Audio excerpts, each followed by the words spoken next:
Welcome. We are playing Our Final Gathering by Ryan Boelter. And I know that there's a subtitle to this, and unfortunately, I'm silly and I did not pull that up. Give me a second. I will do The that. dreaded reflections of the immortal soul. Perfect. All right. So it's essentially like a Highlander game where we're going to be going off against each other at the final gathering and seeing who will survive because there can be only one. But in midst of play, we're going to be role-playing flashbacks for each of our playbooks, our characters, and seeing where they came from and where they have come for this final gathering.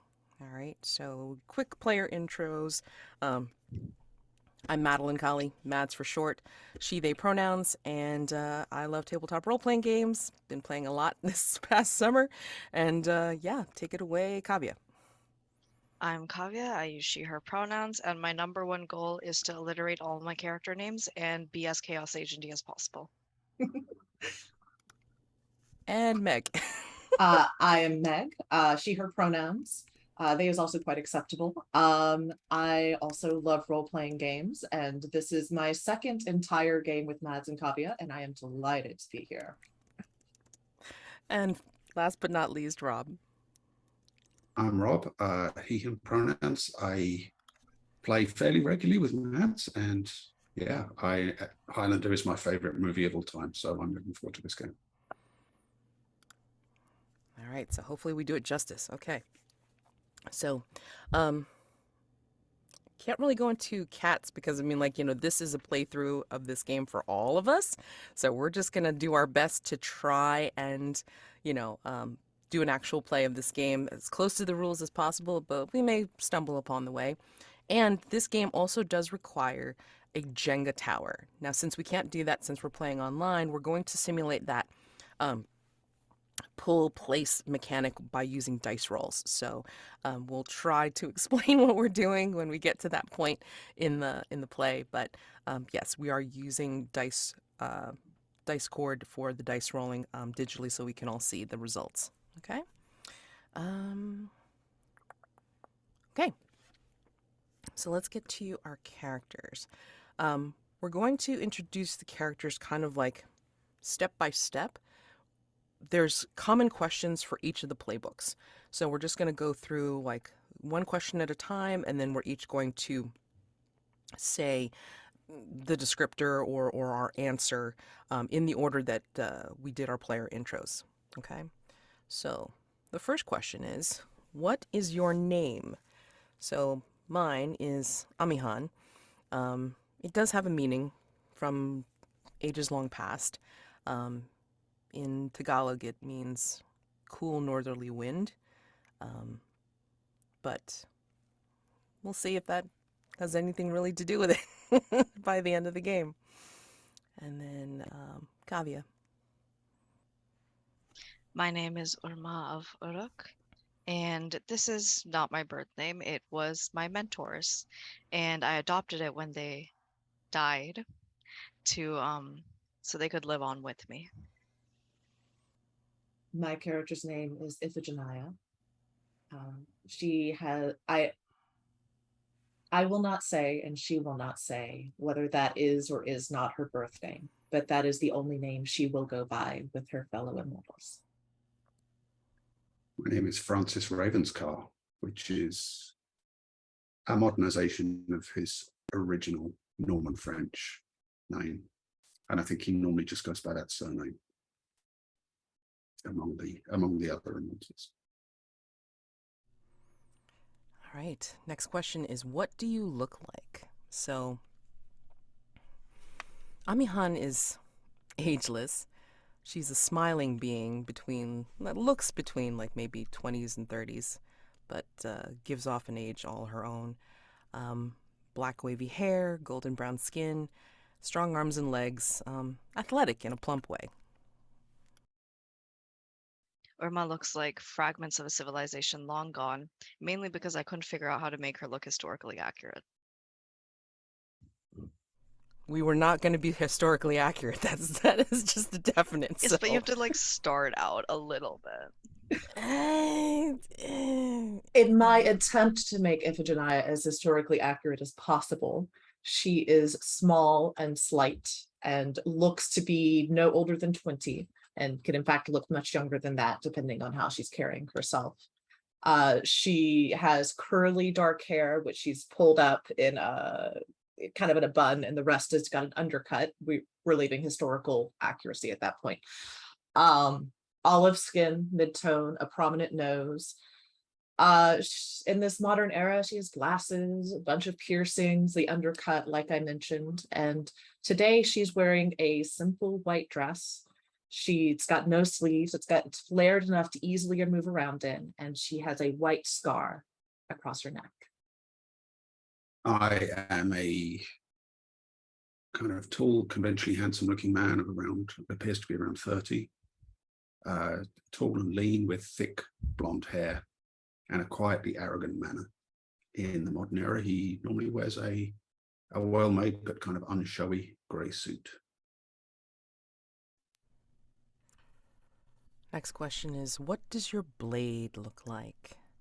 So, Amihan's blade is a wickedly curved katipunan, and it's heavy. So, at the hilt, it's like leather wrapped with like some kind of like horned design on the bottom. And then it curves out and down into what could be a looking like a wave in the machete size, and it is heavy for chopping. Urmah's sword is a sickle sword, and instead of the standard copper, it's made of Damascus steel because she had to get it reforged, but it is the shape she is most comfortable and familiar with, so she stuck to it. Iphigenia carries a modern recreation of a kopis. So it has the very similar to a machete again, the forward bend to the sword. It is more of a long knife meant for close action or ritual sacrifice than anything.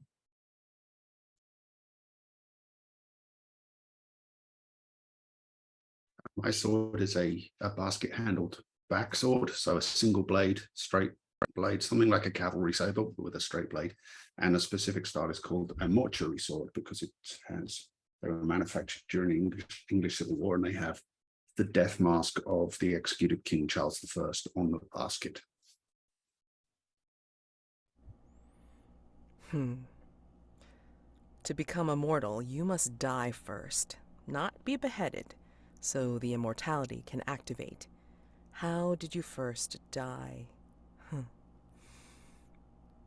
Amihan was drowned in a lover's quarrel. There was someone who wanted, couldn't have, and decided if he couldn't have, then he was going to kill his supposed love. And Amihan paid for it.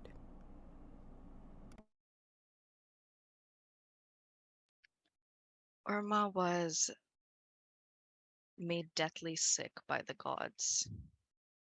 Well, it was only slightly her fault.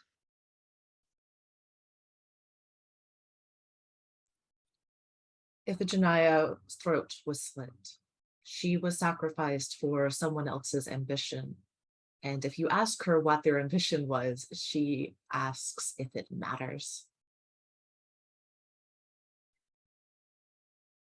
This was lived in a village that was wiped out by plague, or all but wiped out. And in order to prevent the sickness from spreading, the village was put to the torch. And some days later, he was obviously the only survivor.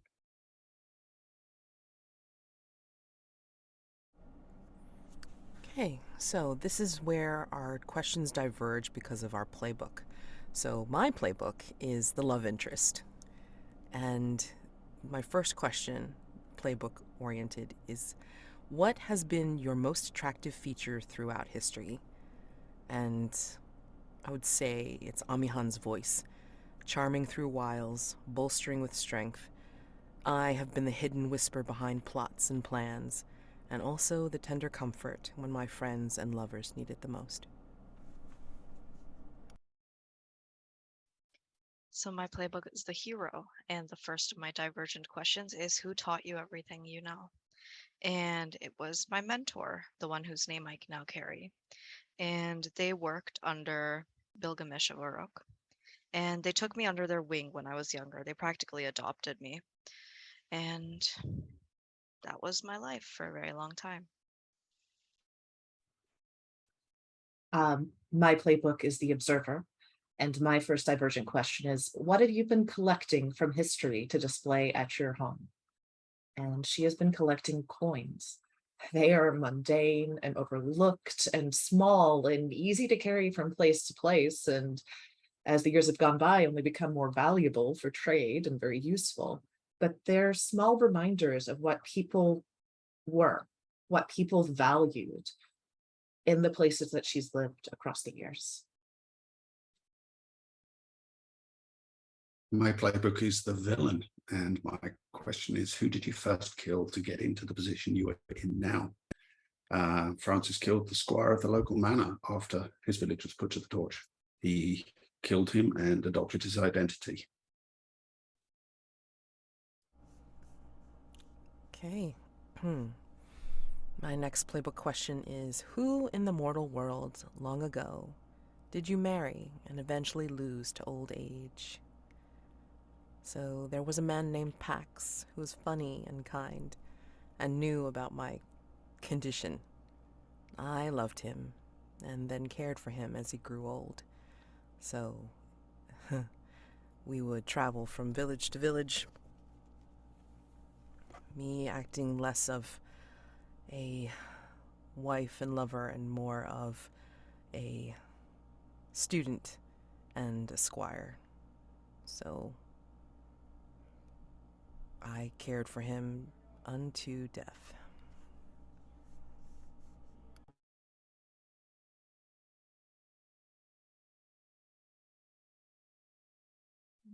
Sorry, I was processing. So my second question is, who do you still regret not being able to save centuries ago? And I regret not being able to save Francis from the path he currently walks, because if I'd intervened earlier, maybe it wouldn't have come to this. My question is, what role did you play in mortal society to hide better from the immortal conflict? No matter what society, use, learn, and grow and move on. No one's ever surprised to see a new young person show up in a village or a town or a city, and no one's ever surprised to stop seeing them. I've been a student, I've been a migrant worker, I've been an apprentice, a barista, a priestess, apprentice there too, a nun, a million things that a million people who aren't quite children but aren't quite adults can do and disappear in.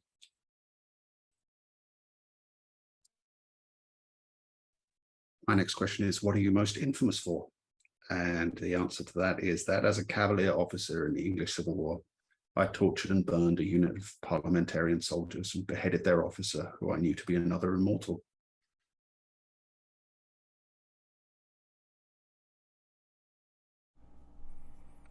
All right, and then this next question is definitely about relationships with one another as PCs.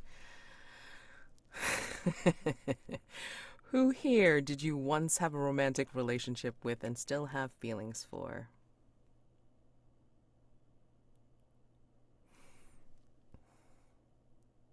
I think there's been enough time to play the field.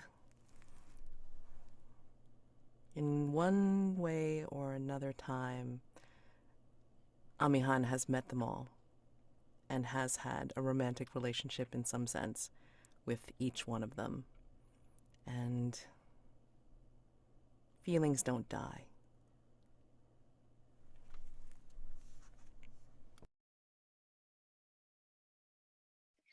My question is, who here did you once save from certain death?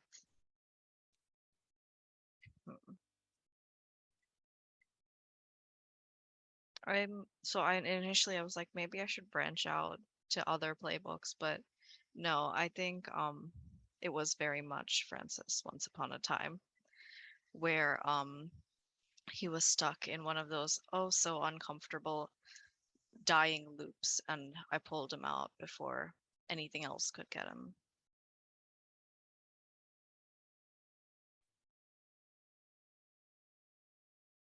Who here did you once push away, even though they were close to you?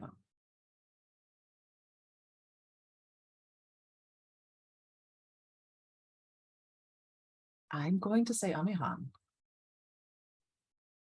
I think we traveled together for quite a while. And Iphigenia eventually decided that that was a liability. And she couldn't do it anymore, no matter how much she cared for Amihan.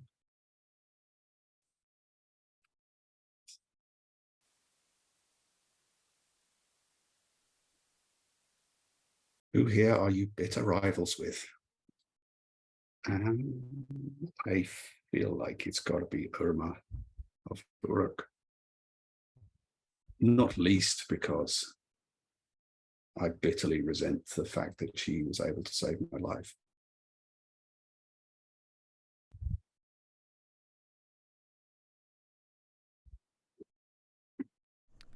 And the rest of the playbook has space for a general question for each of that goes across all the playbooks, which is, what is one secret that you know that no other here would know? And this we would keep secret until the point that we battle and we are beheaded, in which case our information, our secrets, gets passed along through the quickening to the other player. Okay? So then that would be passed on as information that they would get once they got our immortal essence. So, and then there's room for more secrets that would develop or that we would discover in course of play. But again, who knows what those will be? So now we will go into the way this is structured. So as far as we can tell, it is where we would engage with each other in scenes. There are suggested flashbacks for each of the playbooks, all different. And they also have a number according to the time it occurs in, like, the history of the character. And there's also a ranking in terms of, I guess, importance to the character's development and growth. So I think we've just decided it's like we're gonna play whichever ones we like first to see, how long we last before we are either beheaded or the tower falls. Okay, so I believe that it was suggested that you and I do the first scene. Sure. So okay. So do you have one that you want to do?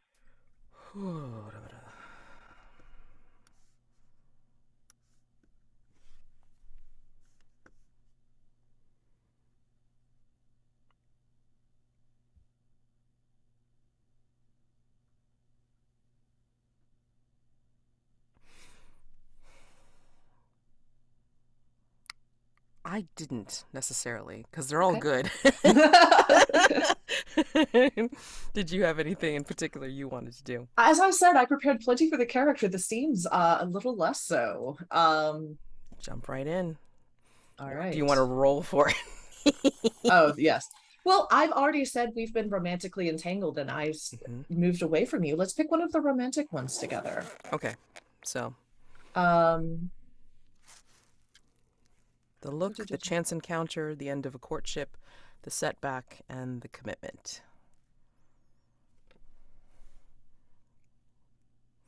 What do you think? I'm thinking.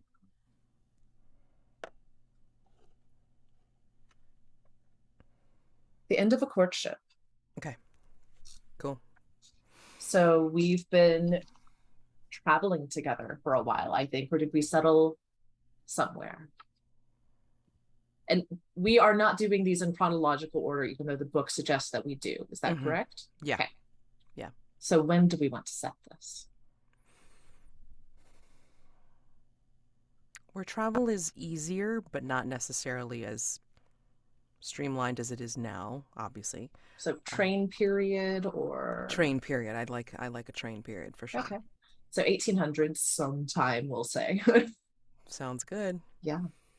And then you decide that for whatever reason, even after a really good run together, something is pushing us apart because you decide that I'm a liability. Huh.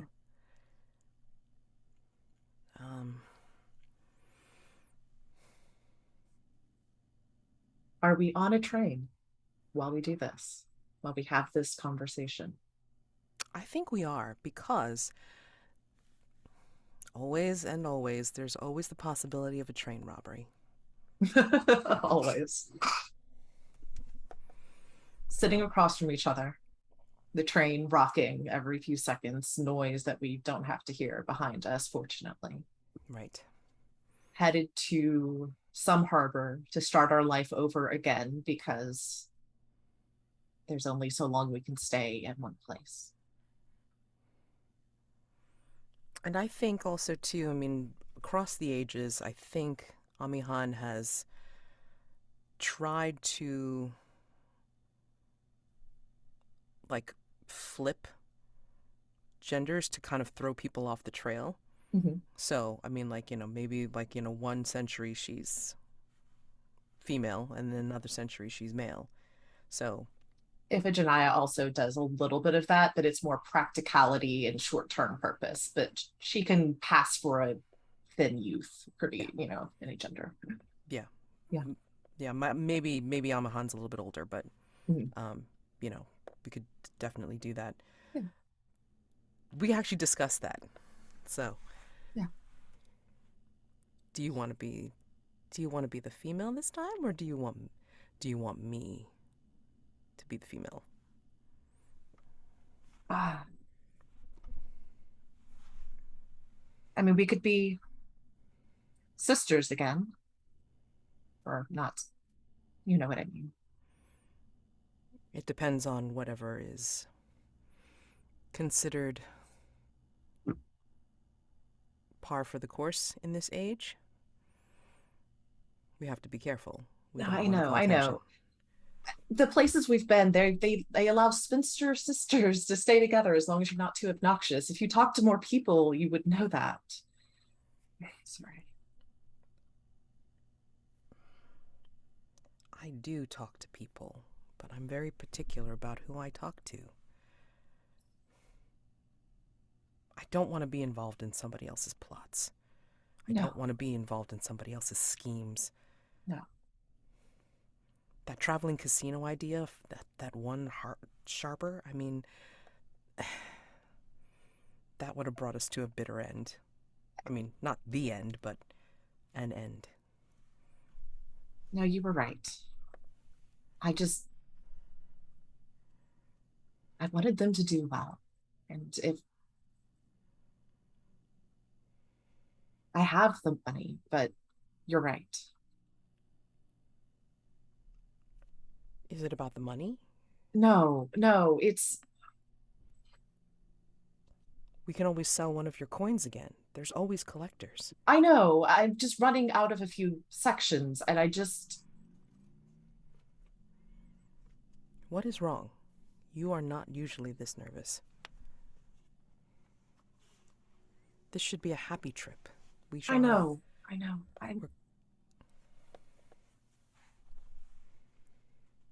I feel like we keep running into our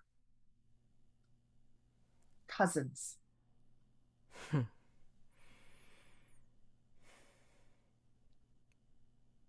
you think it's because of our proximity? Yes. Two candles burn brighter than one.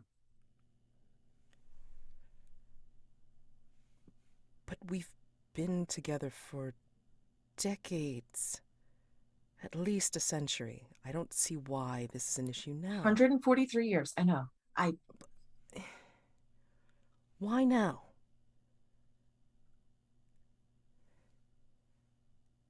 Did you see one of them?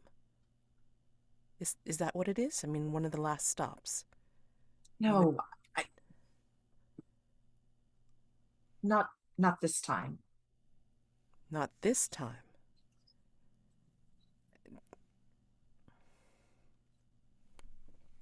Okay. Do you know how many people I've had to fight to stay alive at this point?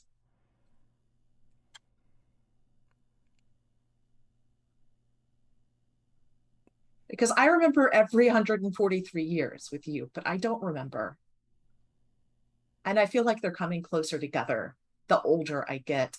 And I don't think I could do this anymore. So you want to end this in order to stop or to slow down the chase? I mean, this is always going to happen, regardless of whether you're with me or without me. But it'll be less, a lot less. I could disappear off the map. They won't be able to find me by myself if we're not lighting a beacon. So you don't want to hide together, then? I want to stay with you, I do, but... I don't think you do. I want even more to stop having to kill to stay alive. That is a part of our existence. This is not something that you can just ignore. Can't I, though? Can't I just go somewhere where everyone else isn't? You can try, but the circles are starting to shrink. The world is getting smaller. And I want to see what's left of it before the end. And I don't want to be pulled early into that confrontation. Because you're right. They are shrinking. And 2 for the price of 1 is too good to ask for. And I love you. I'm sorry. I love you. But I love life more.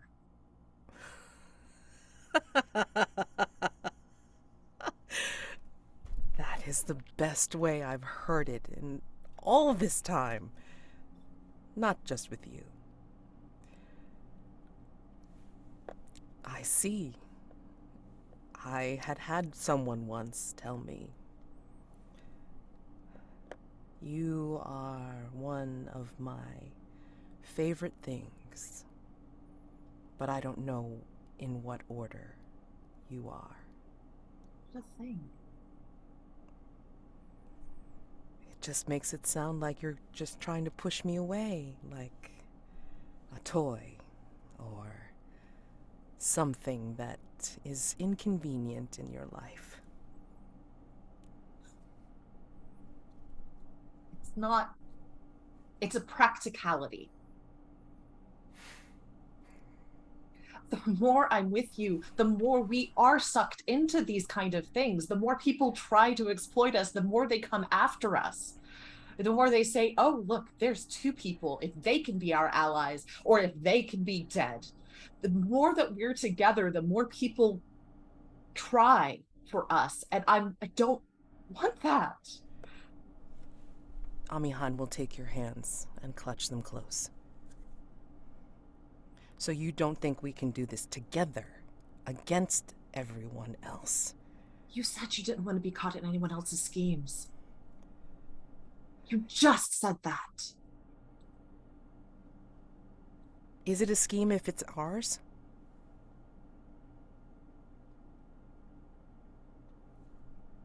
I mean, it's a choice. We stay together against them all, or we go on our merry way and see what happens. at the final gathering? I would.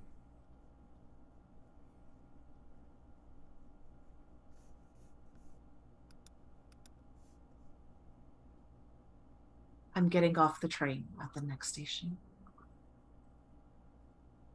And I hope you live a long life and that the gathering is hundreds of years from now.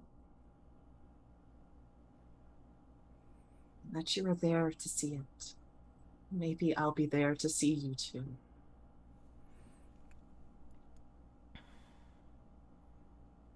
But I think we will burn out if we stay together, and I have to go. And she just stands up and kisses your forehead and just walks out.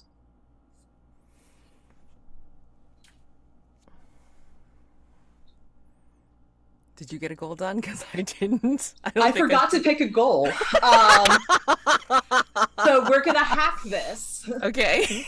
I say we have the other two people decide who had the upper hand in that, or who should have the upper hand in the next fight scene. There were a lot of emotions there, man. I don't think anyone came out with the upper hand. Yeah, it was tough. But I would, Brutal. the fact that Iphigenia didn't back down from her intention to walk away kind of gives her the edge, I feel like. Yeah. She did stick out for I love life more than I love you. There was a palpable wound with couldn't we do this together? So why don't we do a 3 goal? You have to pull 3 and I have to pull 2. Okay. As the defender each. And then we both have, so what we have to do is pull 1 as the attacker. Okay. The other person will pull however much they did for the goal, and we'll remember how to do this properly next time. And then the other person will then pull 1 as the attacker, and then their defender will pull the 2 or the 3 in whatever order we think we should do this in. Okay, well, let's go to the dice roll thing so this way we can track it. Yes. All right, so you, or I guess I would do as the attacker first. I think we're okay with the order. So I said I love life more first. Okay, so I will roll as the attacker. Okay. So we're, for people watching, this is 100d6, and every time we roll the 100 that pool, we're going to remove the 1s, and then the next time we roll, we will have that reduced pool. The statistics of when the tower falls, aka you run out of dice, is very similar to the Jenga tower. So I have the formula written out, and I'm going to dice cord. Mm-hmm. Oh, you did copy paste, durr. I did. I kept on typing it in. I'm foolish. Okay, great. So I had 18 1s, Mm-hmm. and I now have 1 reserved brick, which we will show how to use in a minute. Okay. And now you have to make 3 pulls. Okie doke. So starting with 82. Right.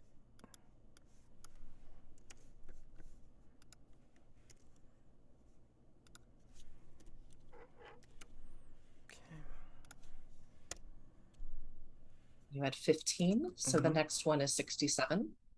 Okay.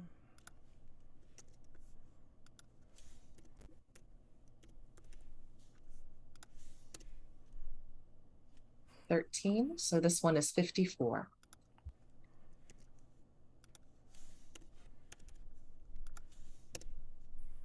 And 9.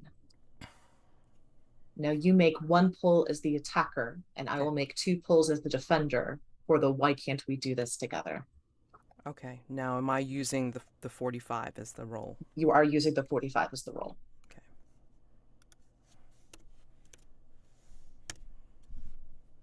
Nine. And that is bolded because we wanted to keep track of attackers. Mm-hmm.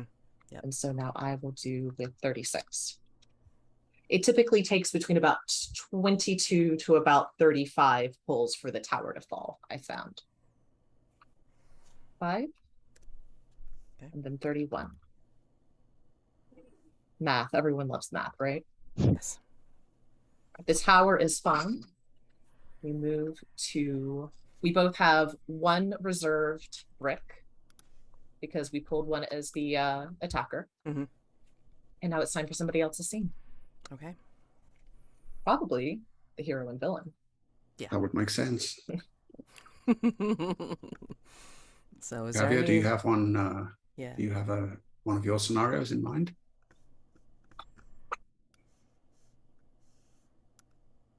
Oh, the rank. We have to choose the first rank, right? You don't have to. I mean, like the Okay. the But it would flashback make sense. number is the linear time in history, and then the rank is like of importance to your character, I would think. So rank 1 would be like the most important thing, but I mean, you know, it doesn't have to be done right away. But we should remember to pick goals this time, even if it's Yeah, secretly. remember to pick goals when you pick a scene. Like, remember to pick goals that you want to accomplish. First time game. Yeah, it's fine. It's fine. We got a lot out of it. I don't care about goals. Kavya, do you have a scene you'd like to use, or should we pick one of mine? Oh shit, man! I'm good either way. I'm so sorry. I realized I was muted the entire time. Oh, I sorry. said there's always the one where you killed my mentor.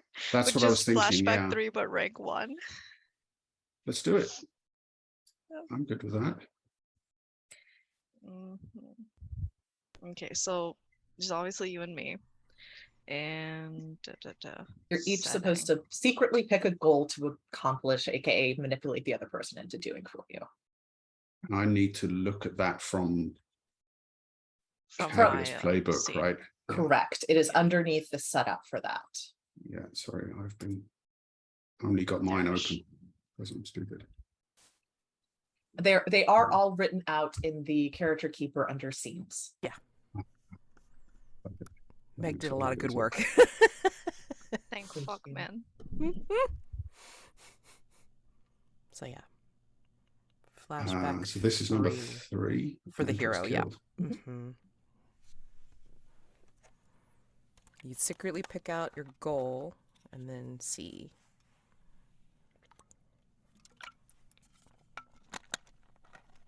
Okay. And then however you want to frame it up. I have a goal. I approximately have a goal. It's fine.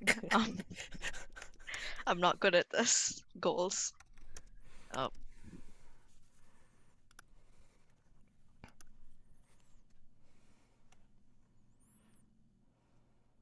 What are we thinking for setting? Because there is the obviously dramatic thing where that commander that you beheaded was my mentor. But we could also set it elsewhere. Yeah.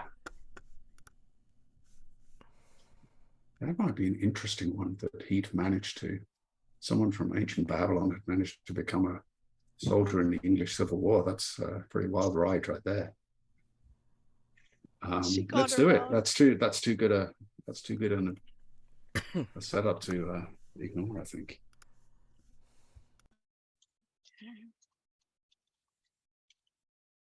So I guess the setting is an English village in the 1600s. Okay. I can't do history. So, yeah, I guess. When has historical accuracy ever bothered us? Horses and or the world of the Highlander. Weapons, yeah, indeed.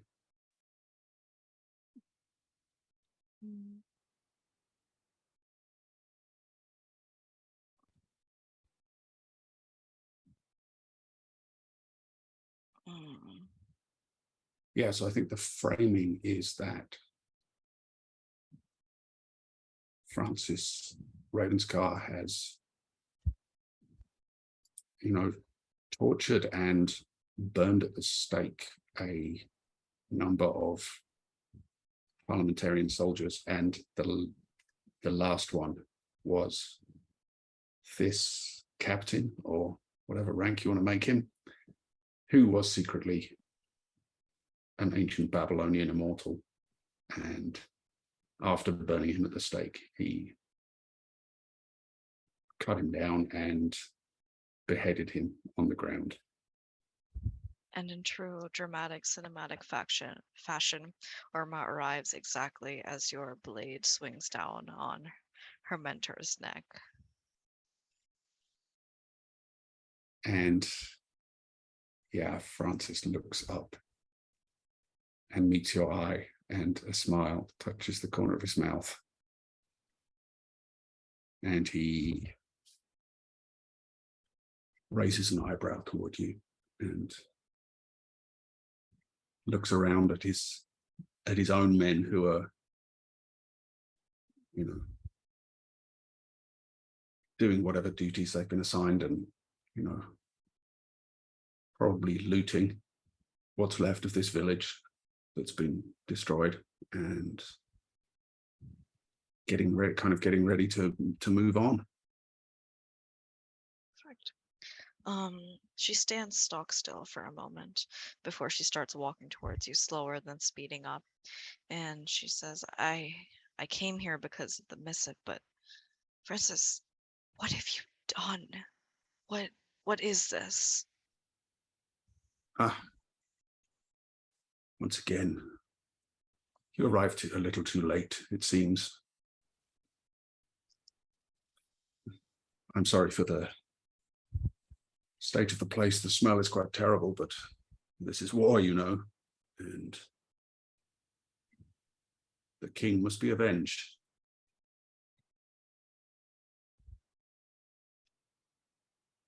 That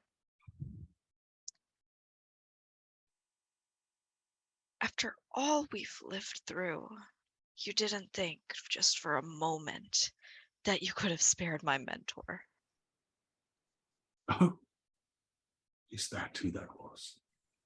I thought I recognized him from somewhere. Don't act like you don't know.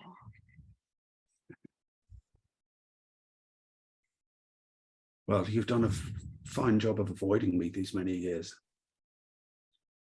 I needed to find some way to bring you out of your skulking shadows.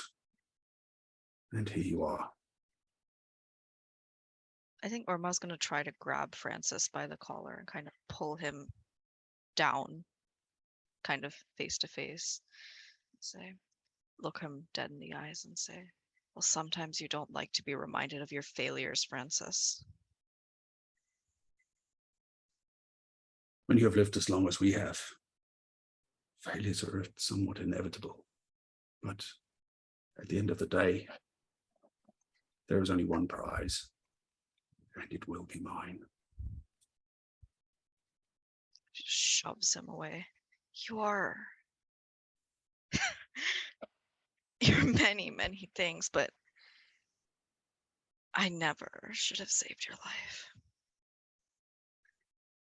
Probably not. Speaking of mistakes that each of us have made in the past. And I assure you that is a mistake that will haunt you. It already has.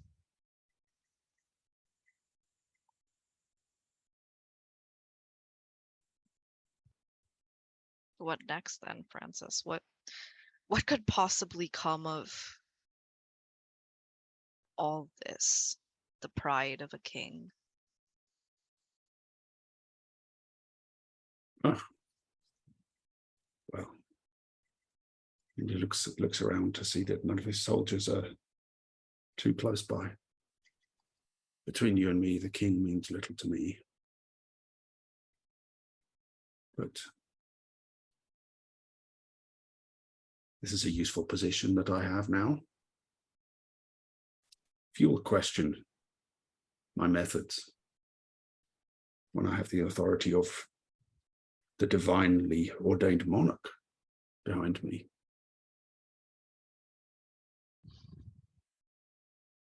Draw your sword. Draw your fucking sword and face me now. and Francis gets a very broad smile and pulls out his sword from the scabbard.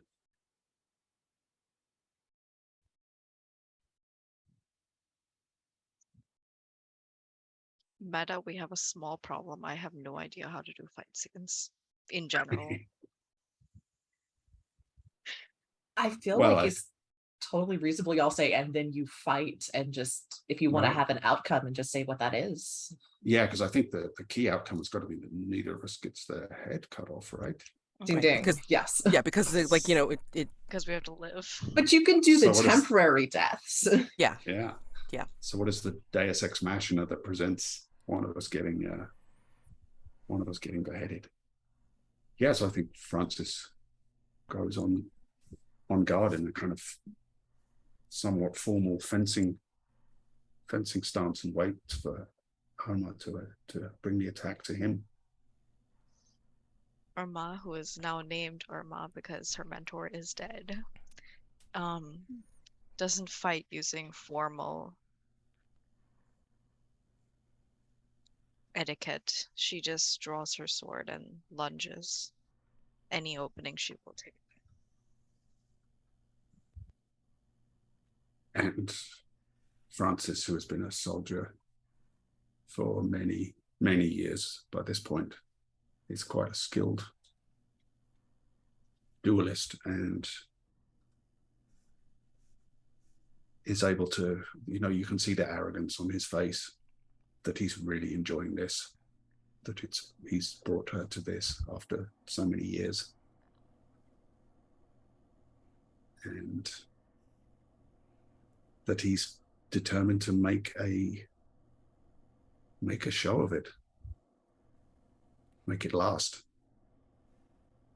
Boy. And also show her up, that she's attacking with ferocity and anger, and he's defending calmly and nonchalantly and collectedly. Yeah. And I think this continues for a while with her like bottomless rage and your you-ness. And at some point she kind of pulls back and kind of stops sort of emptily, because at this point she has realized that this is not going to end in much of anything. You are clearly here to draw this out, and she doesn't want your memories this close to what you've just done. And I think she sheathes her blade. She says, "End it if you want."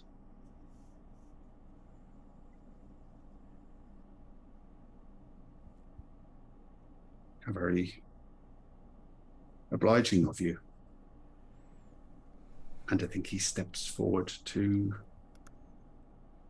swing the blade, and at the last moment, one of his own men, one of the junior officers under him, who wouldn't be an enlisted man, catches him and grabs his sword arm. Says, "What are you doing, sir? We've killed enough today. You can't simply slaughter women and children willy-nilly." And he's forced to decide whether he's going to go ahead with this goal or maintain the illusion of the position that he's put himself in. And I think he goes with the latter and backs down. He Haven't looks you killed towards- enough, Francis?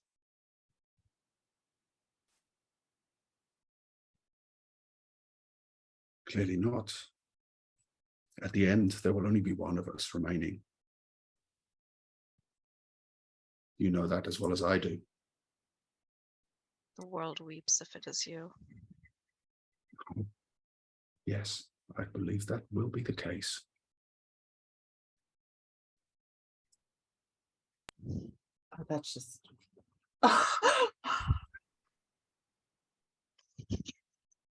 Rob, have you been searching for that background while we were RPing? Yeah. Just for a second there, yeah. Sir. Oh my god. You wear villainy very, very well. not every day I get to have the opportunity. It's quite fun. Yeah.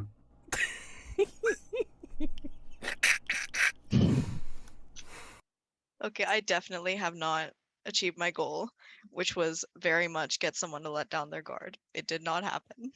Okay. What was your goal, Rob? Rob, you're muted. My goal was to get someone to fight me. Oh yeah, that worked. I assumed that was it, and I was like, how can I make this the most amped up way to get into that fight? That was good. Yeah. So in this case, Rob will pull one and reserve it. Then Urmah will pull two. And then you will pull one more and reserve it for your unresolved feelings from that fight. And So I just roll you are going over to the dice rolls. You're going to roll 28 d6 and tell us how many ones were rolled. Oh, what happened to the dice rolling formula? It disappeared. Hold on. There you go.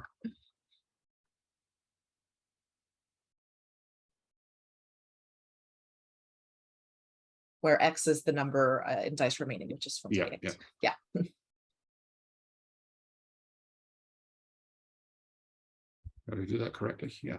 3. All right. So I go with 25, right? Correct. And the villain, you now have one reserved brick, which you can use to fuck somebody. How much do we swear in this? I'm sorry. I swear normally. Fantastic. Same. Cool. As long as you want to fuck somebody over. So by reserve brick, I pick one of the numbers or something, or no. So I just note it down. The way we would do it in Jenga is you would literally hold on to a brick, and if somebody was walking up to take a pull, you'd say, hold on, place this one too, and to double their chances to knock over the tower. But since we can't perfectly approximate this, what we will do is you will say brick, or you'll just say, hey, I want you to make another pull. They will make another pull, but they will not pull the ones out. But if the tower falls, then the tower falls, but otherwise they then just make another pull as normal. I would recommend waiting till we get to very few dice to make that far more likely to actually murder somebody. Okay. So do I roll again here, or at this point, Urmah needs to make one more roll. Yep. That's another. Yep. And then you make a third, and this one you will have a reserved brick because this is your not succeeding at a goal. Okay. Oh, joy. Yeah. 16 left. It's dwindling. It is.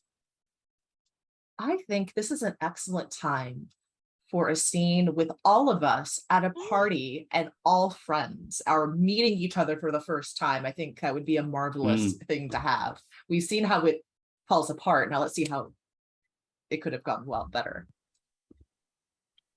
Lovely. Do you want to do a break first, like a 5-minute break before we get into the... Absolutely. Okay. Yeah, so on my watch, it would be 43 mark. All right, see you at 43. Okay. All right. Yes, Amihan would definitely be around that time. I mean, probably older. Okay. You're more of our generation, if you will, mine and Urmah's.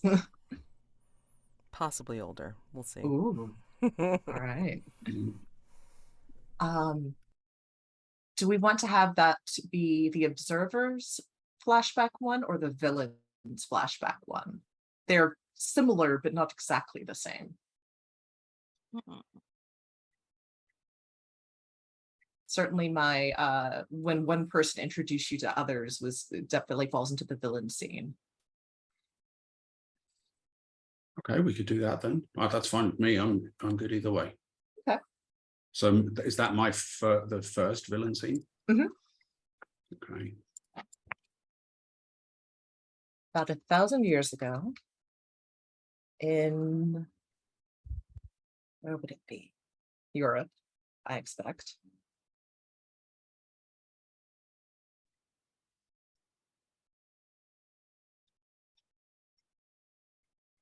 suggestions? After the plague? Mhm. Oh, so very much baby.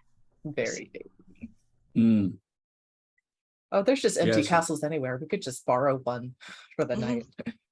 Yeah. Or yeah, it could be somewhere in like France Yeah. or even further south, I wonder. Yeah, no, let's go with France. I mean, I love if everyone's good with that. Yeah.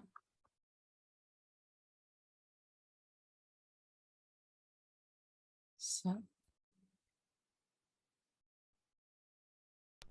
And this is you said you had an idea that this was some kind of a party, or I say, at this point, we haven't fallen into, we know we're going to have to fight at one point, but at this point, we're still more congenial and like meeting up maybe every century or so to see who's around, catch up on the news, you know, family reunion, if you will.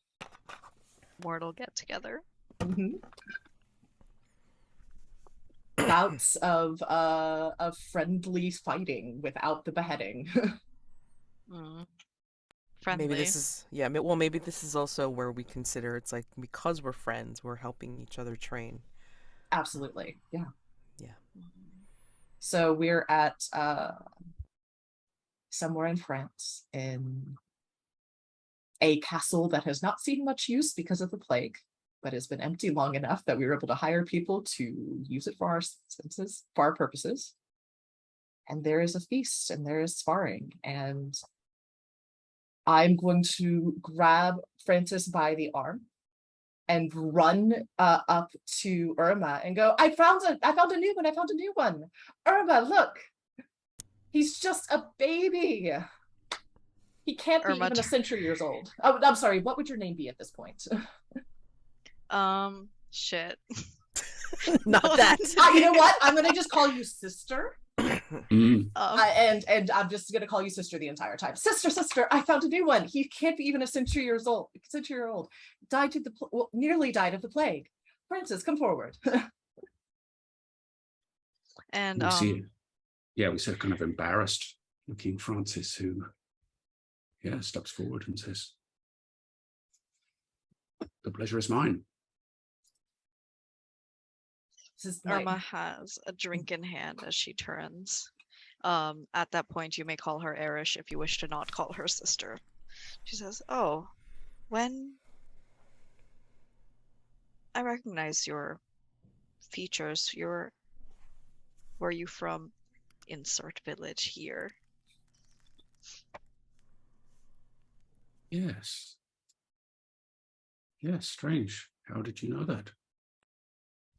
It was, well, we've been trying to, a few friends and I have been trying to prevent that whole burning thing they have going on. It's, I suppose, your evidence that it's been unsuccessful yet again.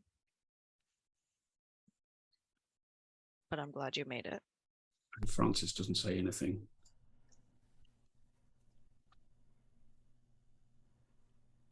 Have you had time to situate yourself? We have sparring and, well, we have quite a range of dishes. Everyone brings their favorite.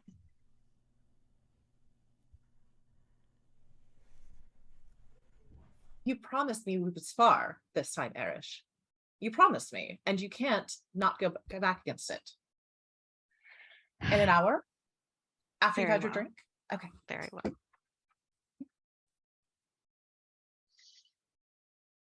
And she Think- launches off. I think Amihan will come up to you. Which you I'm trying to get a handle on the names.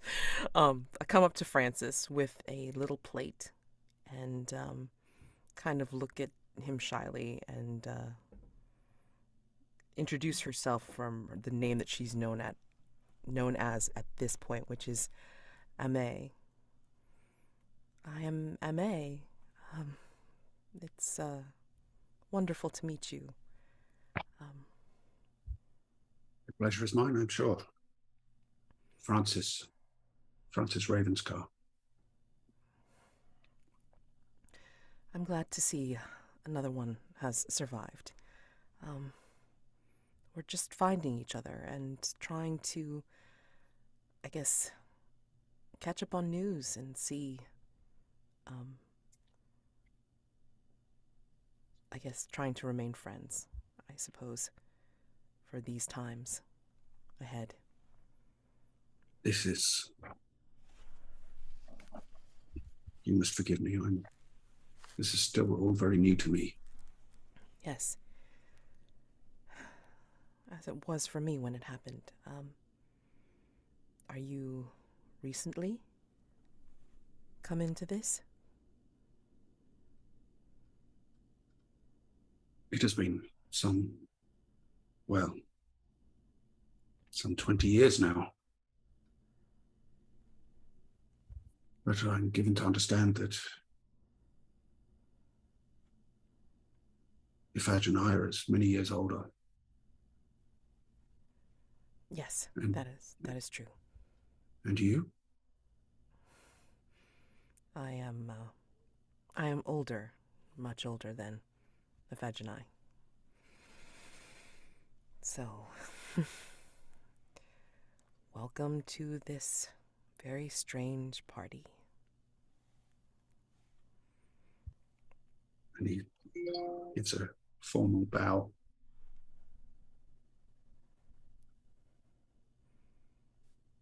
And she curtsies in the custom of this age.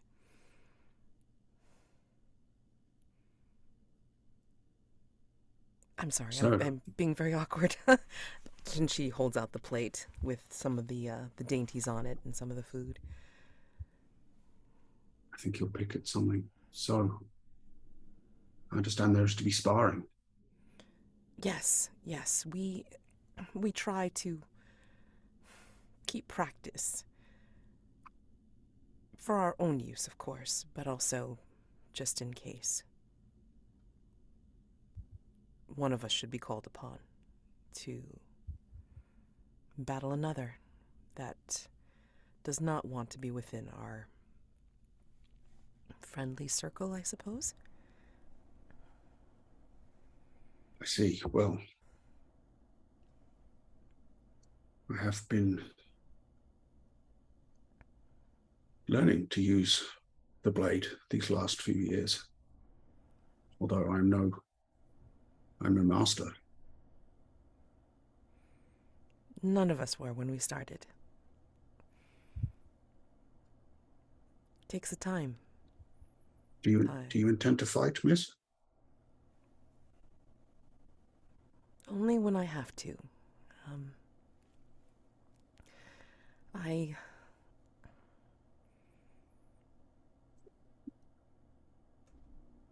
I consider myself more of a peacemaker.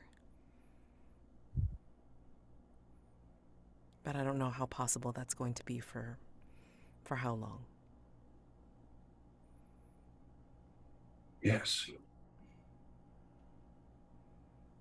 It is an unfortunate calling we seem to have been drawn into.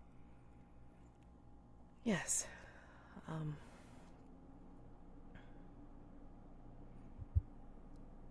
I do not mean to make this personal, but, did you leave much behind?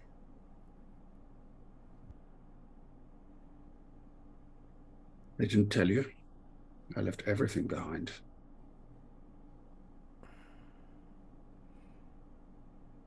Or rather, everything was taken from me at the very moment that I found out what I was.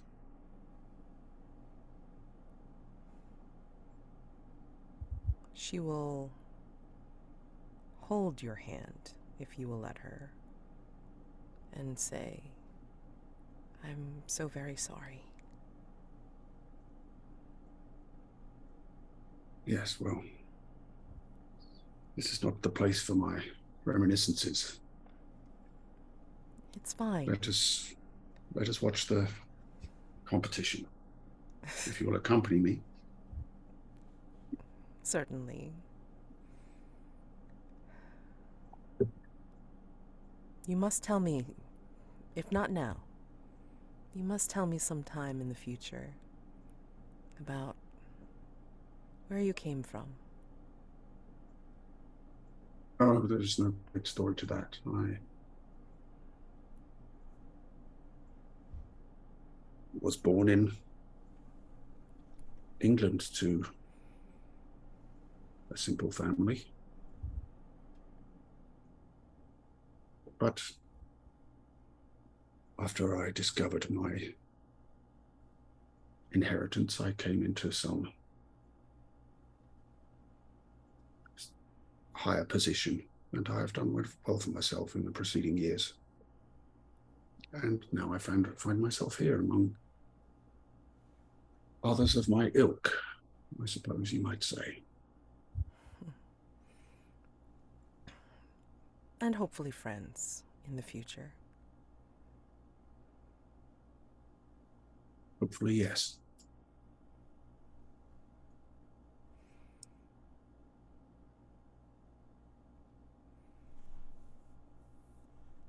Do we Now, want to?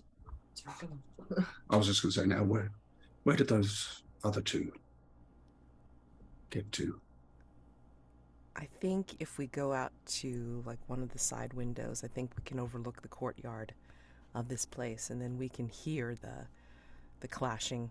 There's a little bit of giggling going on, but it starts to get serious where we start to hear Erish and Iphigenia really get into it, and then we hear like the rapid parrying back and forth of the training / battle / friendly rivalry. They are quite good. And I think as they go back and forth with these parries and attacks, you do hear them like calling out tips to each other, like, "Oh, your footwork was great, but it would have been better if you'd put more of the weight on your hind foot, etc., etc." And friendly bets going on. Like, I think I can get you to the ground in the next 5 minutes. What will you wager me? Not to say, just to get you on the ground.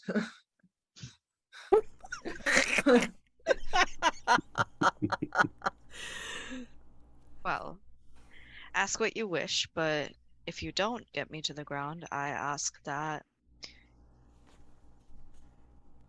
you meet me 50 years from now and let me know how our new addition is doing. I do suppose you'll stick with him for a while. Then that will be my wager. Instead, you will train him for a while. Very well. Okay. He's so sweet. He seems. He's still a little shocked, I think. I'm hoping that I can get him to see the joy that is. And she sombers for a second and again looks older than she's been acting. And he had such a very rough beginning. I mean, so many of us did. But there's so much to love. And there's so much to see. And I hope to make him see that. And I hope you will too. It's a bittersweet joy we share, Iphigenia. And he will see that one day. We always do. And then she tries to hook you underneath the leg. Okay, how do we figure out who actually wins here?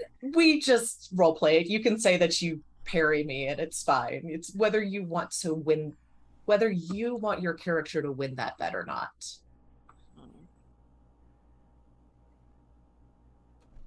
I think it's time I outsourced Francis a little bit. Okay. I'm going, so as you try to hook under her leg, she we're using training blades, right? So they're not actually sharp. I assumed we were using real blades, but Shit.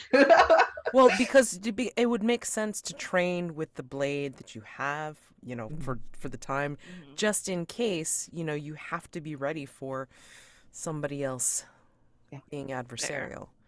And as long as we don't behead one another, it's not particularly dangerous. Fair enough. Pretty much. I mean, like, you can cut each other, like, as much as you want, and then, like, you're gonna be fine. But and in this scene, Iphigenia is using what would be modern weaponry at the time, and in the scene in the train, you probably don't see her weaponry, but it doesn't look like she's carrying anything that would be out of place. It seems like she updates with the time. Go on. Right. Oh, okay. So a straighter sword then. Yes. Then as you reach to sweep, if no, Erish uses the hook of her sickle sword to kind of sweep it upward. Mhm. And tries to sweep your feet from underneath you. And she had overextended in that moment, thinking that she had you distracted enough to get one by you, and she falls on her butt and laughs and holds a hand up to get back up.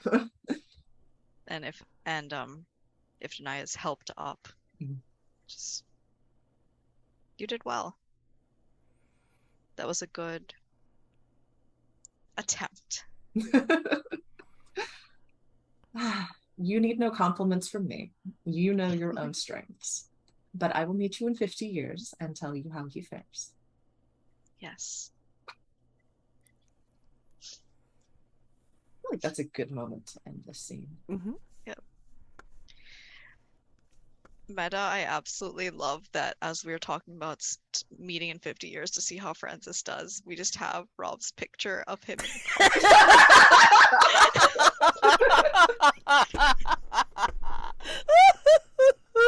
It's brilliant. Yeah. Oh, cosmic accidents. It's wonderful. So what were people's goals?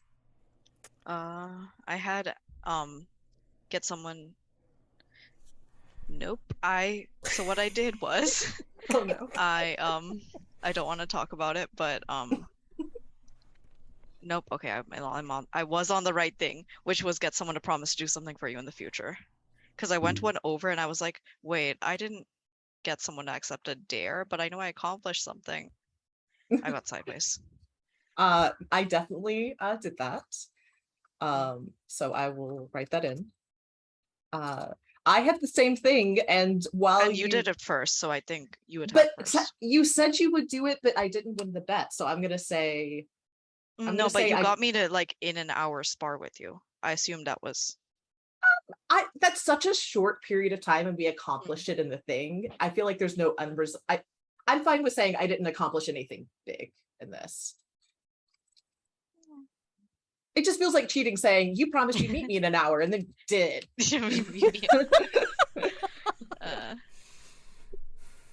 Mine was to get someone to give you something meaningful, which I don't think I achieved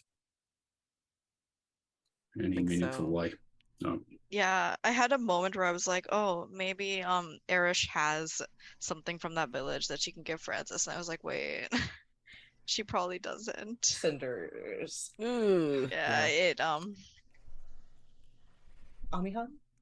I mean, I was trying for get someone to promise to do something for you in the future, like with asking Francis to relate about his past, but I mean, it's just like, oh, there's nothing to tell. And I'm just like, yeah. That's how it goes. Yeah. Mm-hmm. So, Iphigenia, Francis, and Amihan will not pull immediately. Urmah's going to pull one and reserve it. Then Iphigenia will pull two. And then the three people that didn't accomplish goals will pull one each. Okay. But they can reserve the one that they pull. So, yes. Done. So this would be a reserve brick for us then. Mm-hmm. Okay. So this first one is a reserve brick for Urmah as the attacker. You have 14 dice.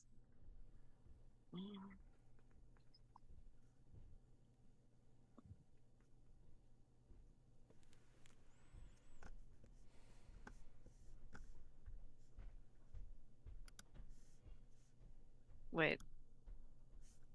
So I pulled and I got two, and then I think you make two. Did you already do the thing? The 16 was me just now. I totally missed it. Let's look at timestamps, Meg. Okay, so great. Thank you. I mean, the last 4 pulls were all me, so yeah. Yep. Understood. And I have pulled 2. And now we'll do the 3 that didn't accomplish goals in order. It's getting low. Hello. Oh, We have 7 dice left for God. Francis. Okay, so I do 6.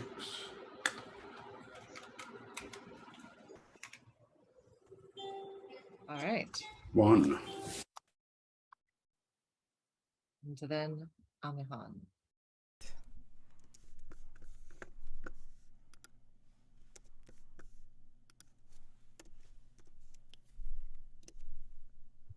Okay. 1. No one's dead yet. Oh yes, and everyone who just rolled 1 for not succeeding should now have a reserve brick. So I think everybody has 2.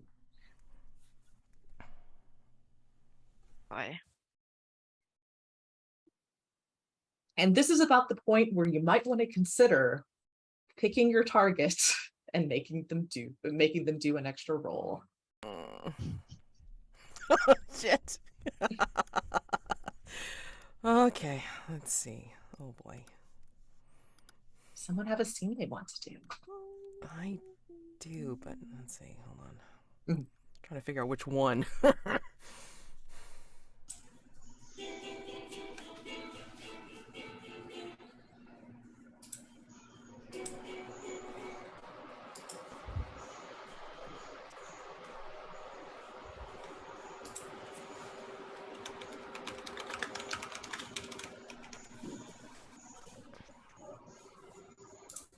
Oof. God, mine are so tough. I don't know what one is not to each one. Shit. Um.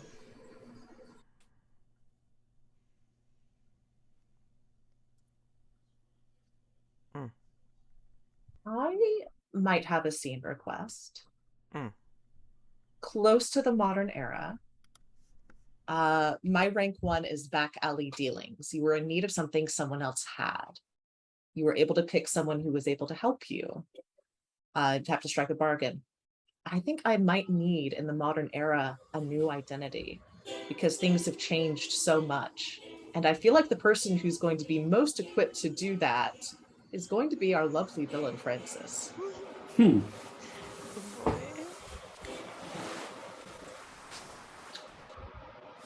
I've stayed out of your That's way in the interesting. hundreds of years and not interfered with you at all. And I've in fact disappeared off the map. So. And where are we for this? I was. Is this South America? Rio? In the city? Yeah, that's an interesting one. Yeah. Mm-hmm. Let's say this is 20 years ago, maybe. Okay, so like turn of the century. Oh God, yes, make me feel old. Yeah, I know. Well, Yeah, I know. Yes, all of us, I'm sure. Yeah, and I contacted you out of the blue and asked if you could help me with a new identity. yeah, I think Francis is possibly working as some kind of diplomatic attaché or that type of role where he may have the strings to pull that can. Yeah.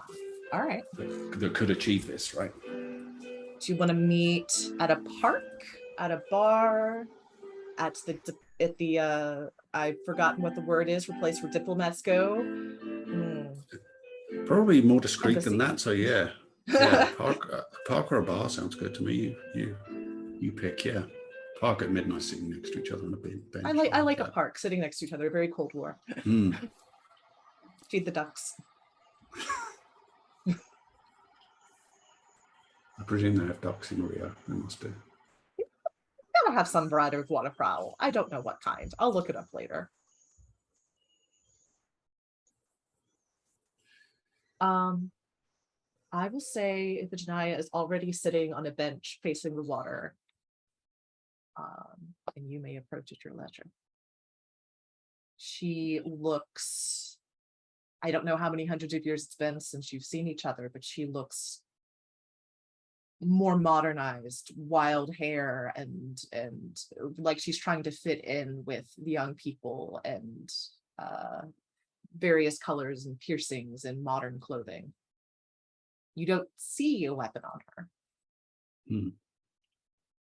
Yeah, I think Francis he's wearing a suit, and it's, yeah, kind of stylish, but not showily so. You know, well, somebody who knew their tailoring would recognize that it was good quality, but it doesn't look ostentatious in any way. And he has a long coat, presumably useful for concealing 17th century swords. And, you know, he looks modern with his, you know, he has kind of brushed back blonde hair and clean shaven, and I think he strolls. He just says, well, well, well, after all this time,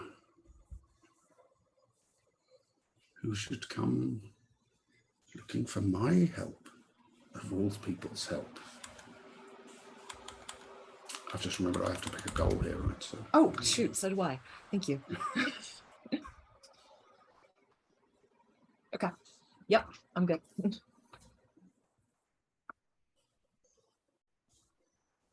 Right. Yep. Yep. What is it that you think I can do for you? Well, she looks more tired than the last time. I was hoping that you had kept your fingers in as many pies as I had remembered you'd liked to, and might help me transition a little better into this modern era, because it turns out at this point, if you want money, you need to legally exist. Yes. It was all so much easier back in our day, wasn't it? Oh, God. Just move from one place to another. Hello, I'm the new person. Hello, new person. Let's get you some food. And we're done. Have you ever considered a somewhat less distinctive appearance? I change appearances every few years or so. Nobody actually looks at people like this. I mean, I suppose that's true, yes. I would have, if I didn't know better, I would have probably walked past you myself. Glad you didn't. Are you? It's good to see your face.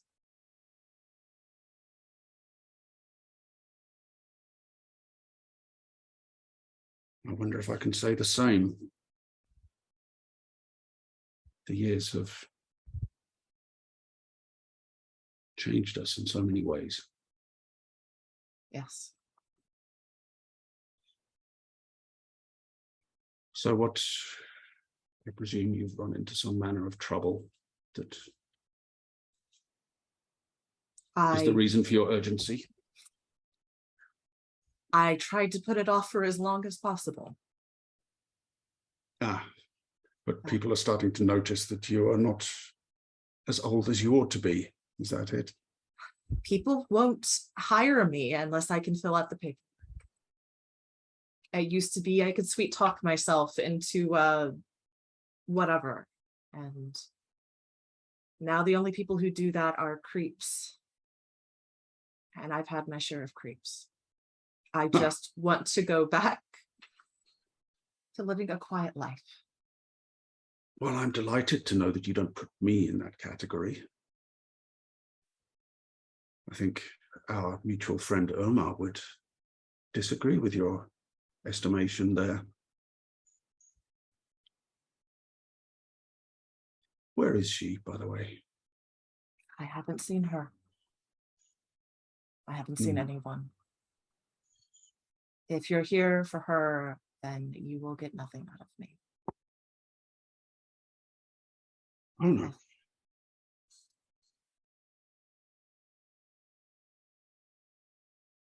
So you do propose some manner of trade, then? What is it that you believe you can do for me? I was hoping that you would think kindly of me for old time's sake, and do me one favor before I go back to leaving you alone to do whatever you want, as you have always done. You recall, of course, that at some point things must come to a head between us. Very witty. Yes. But it doesn't have to be today, does it? No, no, it does not have to be today.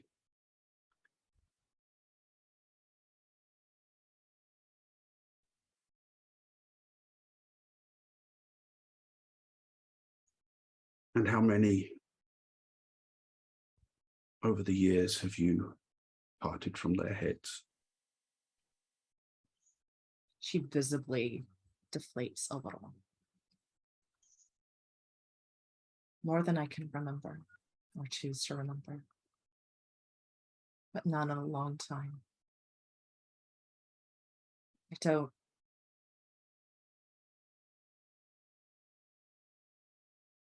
There cannot be so very many of us left now, I suppose.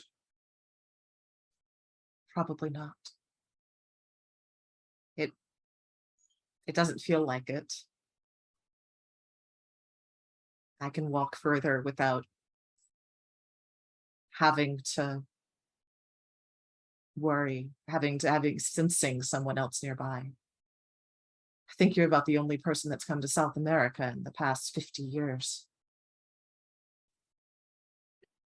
Yes, well, I've been in this part of the world for a little while now. Like you, I have to occasionally change my identity. Or at least move that identity from one place to another. And yes, the paperwork does become rather a nuisance, but luckily I'm in the position where I can produce my own, as it were. Let's pretend we're at one of the old parties. What do you do with your position? What's the news? What are you up to? I am so far out from any gossip networks. Well, it is a good position to be in, to be aware of the comings and goings of a great many people. And if I wish to seek someone out, I have the assistance of a rather extensive government to assist me in that goal. Have you Resources like that are most useful. Have you been seeking many people out? Oh, as you say, it has been a little while, but perhaps not quite so long as you. The last was 5 years ago.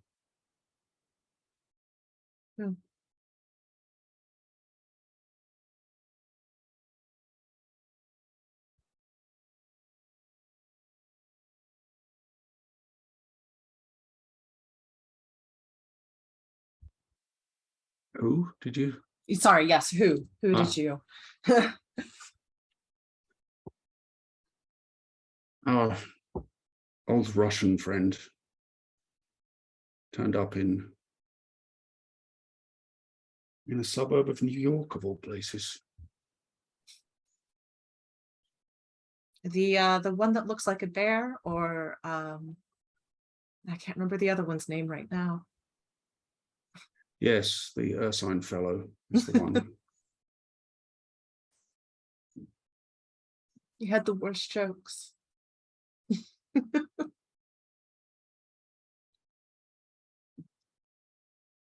Did you instigate it? I did. He was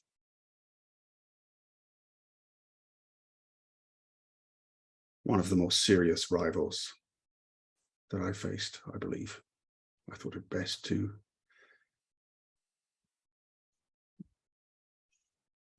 head that situation off.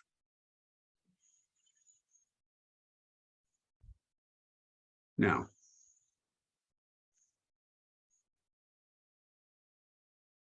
about this paperwork I can assist you with.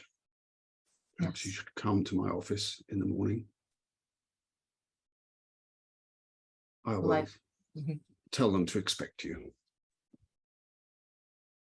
Will I leave your office afterwards? In one piece? My dear, I think there would be a great many questions to answer if I were to behead a visitor to the embassy. For a second, she looks young again and sombers up.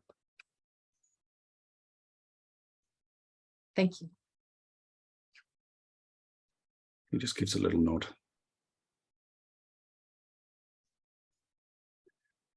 She just kind of go ahead.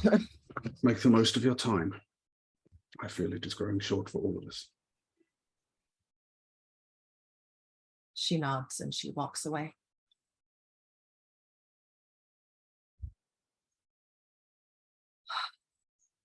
All right. My goal was to get someone to give you something without strings attached. And you got that. Did. Mine was to get someone to reveal a weakness to you in private. Oh, I'm sorry. Yeah, I did think you played your cards pretty close to your chest there. Well, I got the villain's monologue. It's, you know, it's classic tactic. Distract me by getting me to...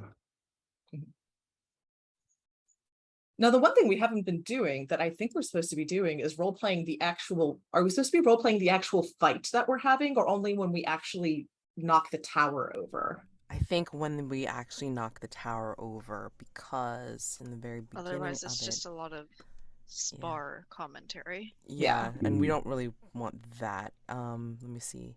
So we can imagine that we're all four like on a hilltop, very dramatic, wind blowing, and taking turns sparring. And as there's close-ups on sparring, then we go to the flashbacks, and then we can all imagine this in our heads. Yeah. If the tower falls at this point, the scene will transition out of the flashback to the final gathering, where you will describe the attacker killing and beheading the defender, or vice versa if the attacker accidentally knocks the tower over on the first pull, which is the only way to kill an immortal. Do you do so with regret, remorse, anger, joy? Yeah. All right. Oh, and then if the player whose character died has any reserved bricks, these pass to the player whose character killed them, representing the transfer of the immortal power. Also, their character sheet, along with any secrets built up along the way, pass to the other player to represent the transfer of immortal knowledge. Yep. Nice. Do we, with the secret that is on the character sheet, do we want to let that person, you know, hover over it and read it, or do we want to announce it to the table when they die? I think it'd be better if the person hovered and read it, because not everyone knows. Just For sure. That makes sense. I'm with you. And as a reminder, people who would like to try to fuck with either Francis or Iphigenia can use their reserve bricks before we make a roll to make them make an extra roll. So I'm about to make a roll, and I am announcing that so that people have an opportunity to fuck with me if they want.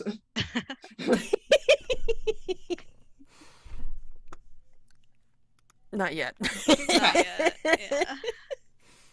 0. And I have one more reserve brick. Francis, So I roll now? you roll 3. 2 for succeeding at my goal and 1 for failing at yours. I see.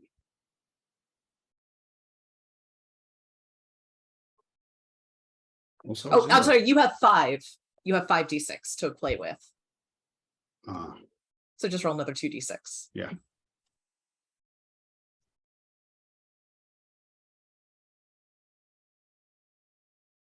All right, 0. You still have 5d6.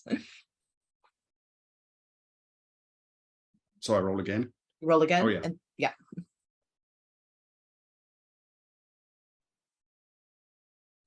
Zero Zero. again. One more time. Mm.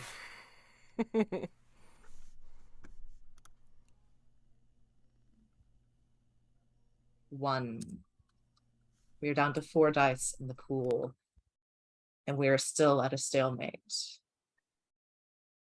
We'd Amihan and Urmah like to have a scene.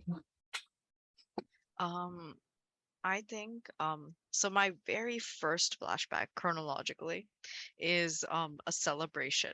But if it's chronologically first, that means that most likely it's just Amihan and I. I'm old. Not But- old enough. Fair. You may sit at the kids' table with Francis. I'm older than Francis. I'm like a good 1,500 years older than Francis, at least. You're the teenager that's stuck at the kids' least. table. Probably, yeah, probably 4,000 to 4,500 years older than him, I think. Oh, no. Oh, you're right. 2,500 years older than him. But you two can definitely have a party, and I'm stuck at the table and not doing any goals at the kids' table, or just not there at all because you're both older than me. It's fine. We're very old, yeah. Unless you have something else you'd like to do, Mance. Actually, I did. Oh boy. Let me see. Hold on. I think. I know that laugh. I don't know what you're talking about. Let's see. Totally. It's the one I'm trying to figure out, like, which one I want to do. Shit. Hold on. Okay. I would like to do my flashback number 4. The setback. So, you'd be with the immortal that held your heart, but circumstances kept intervening, and once upon a time, another person won you over with their charm. A mortal, no less. So this scene takes place the night before the wedding to this mortal love of yours. Yep. So your basic question is like, why the hell are you marrying this mortal? Okay, so hold on. I'm trying to figure out, like...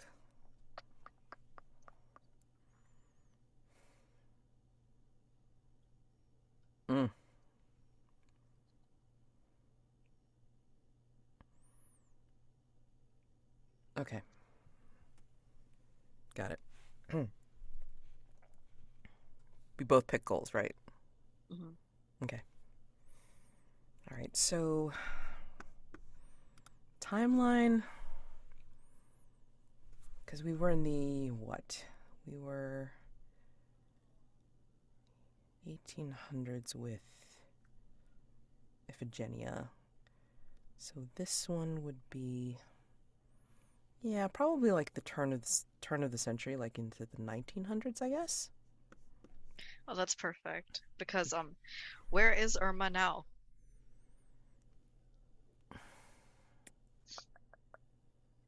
I think that we are in early America.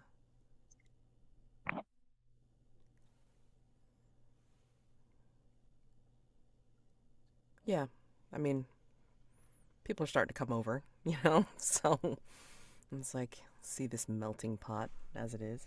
And, yeah, I mean, it's a hotel, probably one of the finer hotels, where this is taking place.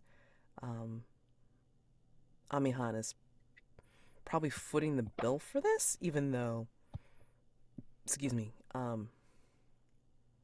the fella's probably kind of like fairly well-to-do or like middle class or something like that. So it's a celebration. So it's just a place where she's getting ready, and you either hear about this or you know, by turn of fate, it's like, you come upon Amihan just getting ready with something or what have you, and then going back to her room.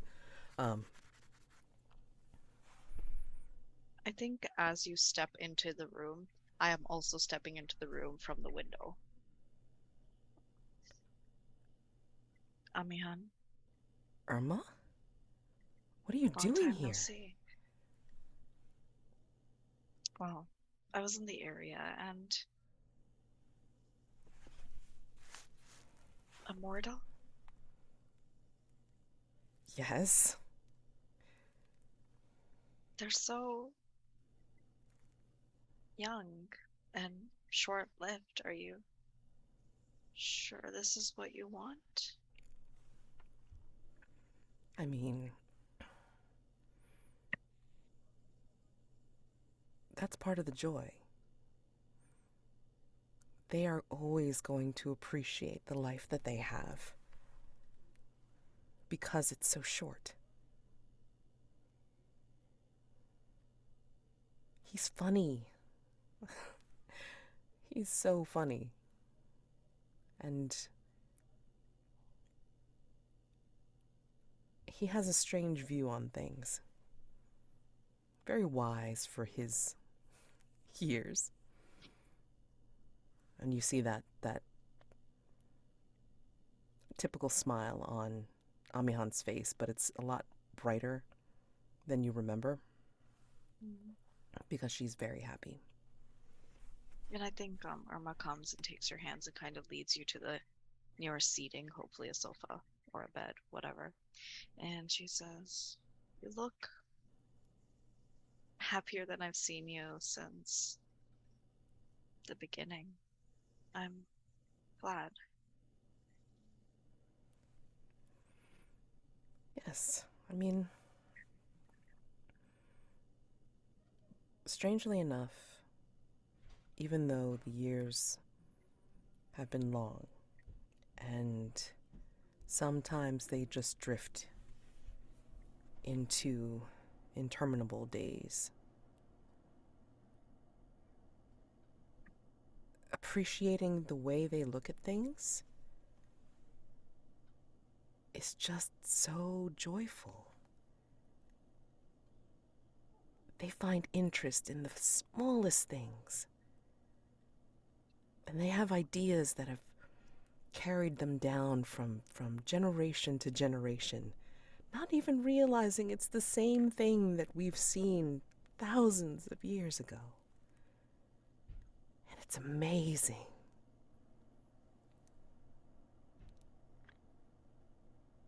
Irma's smiling at you, but it's a slightly pained thing, she says. Well, we all know history repeats itself. I was hoping that your history of setting yourself up for heartbreak wouldn't.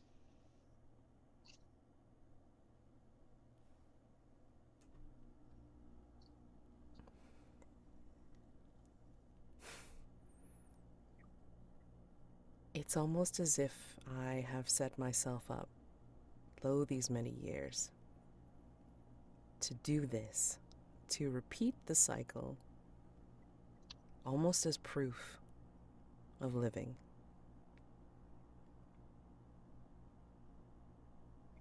If I was not able to experience heartbreak, then that means I have no heart left. So the hurt makes you feel alive. Yes, yes. I mean, there has to have been a time that you felt something, and not just the anxiety and the anticipation of someone possibly coming after you, but I mean, just something from when it was simpler, and all you had to worry about was living, loving, and then dying. My memories are long, Amihan. Sorry. My memories are long, Amihan, but not that long. All I feel now is resignation and pity and the endless wait. You haven't felt anything for anyone all this time? I mean, How could I, when all that I meet are those come to behead me, who I must either grant mercy and send them off, or if they don't accept it, take their memories for my own.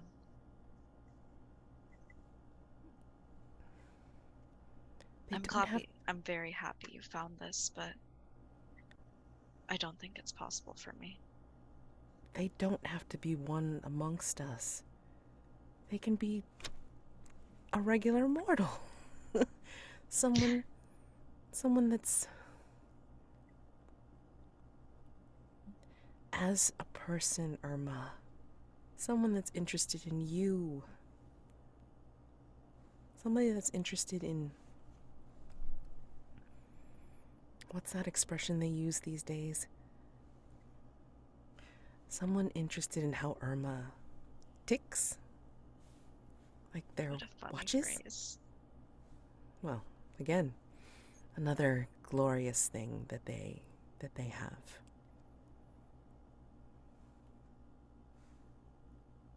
There must have been someone.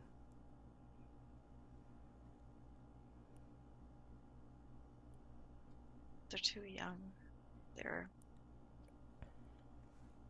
I cannot look at them and not remember how long I've been, how many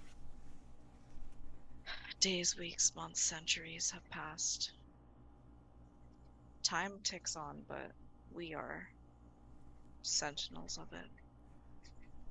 Why does it have to be about how long they've been around? What about their spirit? Their spirit that seems to cycle again and again. We see the same types of people, the same patterns. And it's wonderful. And it's exhausting. How many wars have been fought for someone's pride? There is innovation there, but there is so much wrong. There's so much that cannot be corrected. Not by me, anyways. Well, why feel like you have to be the one correcting it? Can you not just enjoy this gift? And with people who appreciate you. That's what I think I'm doing. Someone has to correct it, and if not me, then who? Others who feel like you. And when you find those people, then be with them. It's as easy as feeling. Did you forget how to feel? Feeling is the hardest thing in the world. And this is where she reaches out with one hand and then kind of pats your cheek and then just runs her hand through your hair. Oh, Urmah. Why so serious? Time should not weigh upon you this heavy. You need to find joy again. Perhaps I will. But I did not come here for this. I came here to give you this. And she pulls out these wedding bands. And you can tell they're of old make. I can't do time, so no idea how old, but close to when she originally was, she says. They were originally in a family I knew, and I will not get much use of them, but I hope they bring you comfort. She takes a look at them in her hand and she's amazed because there is the weight of the age on them, even though they're well cared for and they look as new as they probably were when you got them. But this is... I can't. This is yours. This is your heirloom. I mean, you can use these someday. And I think Irma reaches out and kind of presses her forehead against yours and says, "One day when this all comes to a close, perhaps what is mine will be yours. Why not? Why not get a head start?"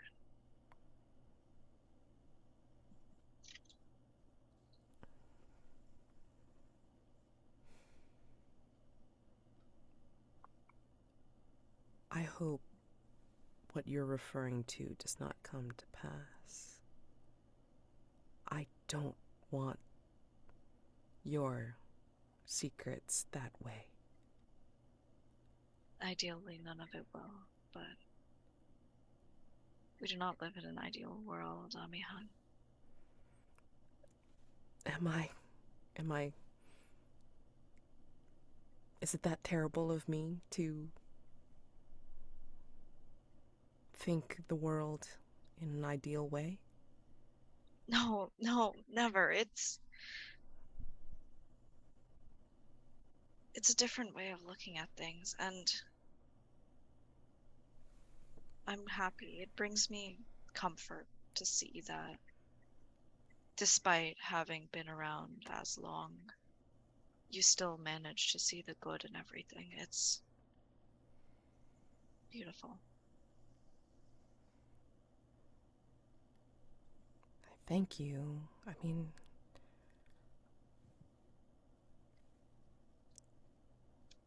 are you sure you want to give me these? These seem too precious, even for such a special occasion. You were precious to me once. That should be immortalized, I think.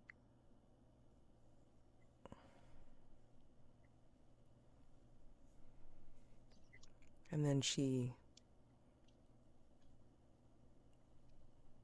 presses her forehead against yours, and then she will lift up her head to give you a kiss on the forehead. And I think we can close that out. Yep. I 900% did not achieve my goal, which was to get someone to confess their feelings for someone else. Well, you tried to get her to jilt her lover at the altar to go with you. Drama once again. That was wrong. That would have been wrong. As much as I want it, my character wouldn't do it. Oh my god. To be honest, I was like really trying. I saw the feelings thing, and then I was like, but then I'd have to make a person. So no. I mean, it was pretty much, I don't know. I mean, like, I was trying to bounce from two to 4 poles. I don't know if I succeeded at any of it, to be honest. It was just too much fun. Holy shit. Yeah, I think no. So no for Urmah. Was it no for Amihan?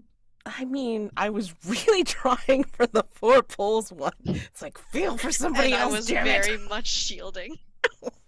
So both of you have to pull one because you have such unresolved feelings from that conversation. Oh boy, yeah, it was heavy. Sure. Yeah. But you get to reserve it. Okay, Yay. that's fine. Okay. And if you die on this one, then there needs to be a last second confession. I don't make the rules, I just know the tropes. Sure. Do what you want at your characters. Okay, hold on. All right, I do a poll. Give me a second. 4d6. Sure. Okay. The tower falls if it's all ones, right? Yes. Cool. Hold on. This is Hold on. not gonna go badly Okay. for me. Okay. Anybody want to mess with Urmah before? Yes, ma'am. Add a poll Add a poll to her. All right. to Urmah. Yep. Urmah. Okay, so I do a 4-1 first. Yep. And we don't remove any dice, but we wouldn't anyway. So just do another one. Okay, wait, that is one reserve though, right? I took away one of my reserves. Mhm. Okay, and one more from me. 2, 2, 2, 4. 1. Hey. We're I down mean, to the worst 3. I've ever rolled is 3 dice, and they were all ones, but they were also d10s. So I forget, was that in one of my games? no, it was in a Spire thing. Jesus. That's a Oh. game I want to play. It's so good. I've been meaning It to does run it look cool. forever. A friend of mine ran it, and like the stories just sound so choice. So good and so customizable because like you can have like criminal chicanery, you can have high society hijinks, you can have Mm-hmm. occult bullshit. It's great. Okay, so scene. Yeah. Who wants to Hmm. I think we should have one of yours. Yeah. We haven't had one of the hero scenes yet. And you should decide who's going to be in it.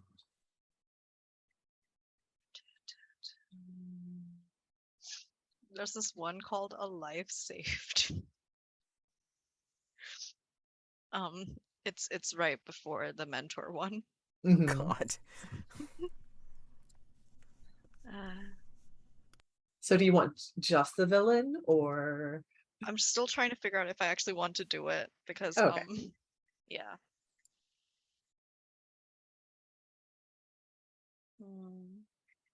Okay. So up to consensus, should I do a friend betrays you or a life saved? a friend betrays you sounds fun, but both are good. Mhm. Yeah, I feel the same way. Then to be contrary, Francis, would you join me for when I save your life? Okay. Certainly. I admire your contrariness. Thank you.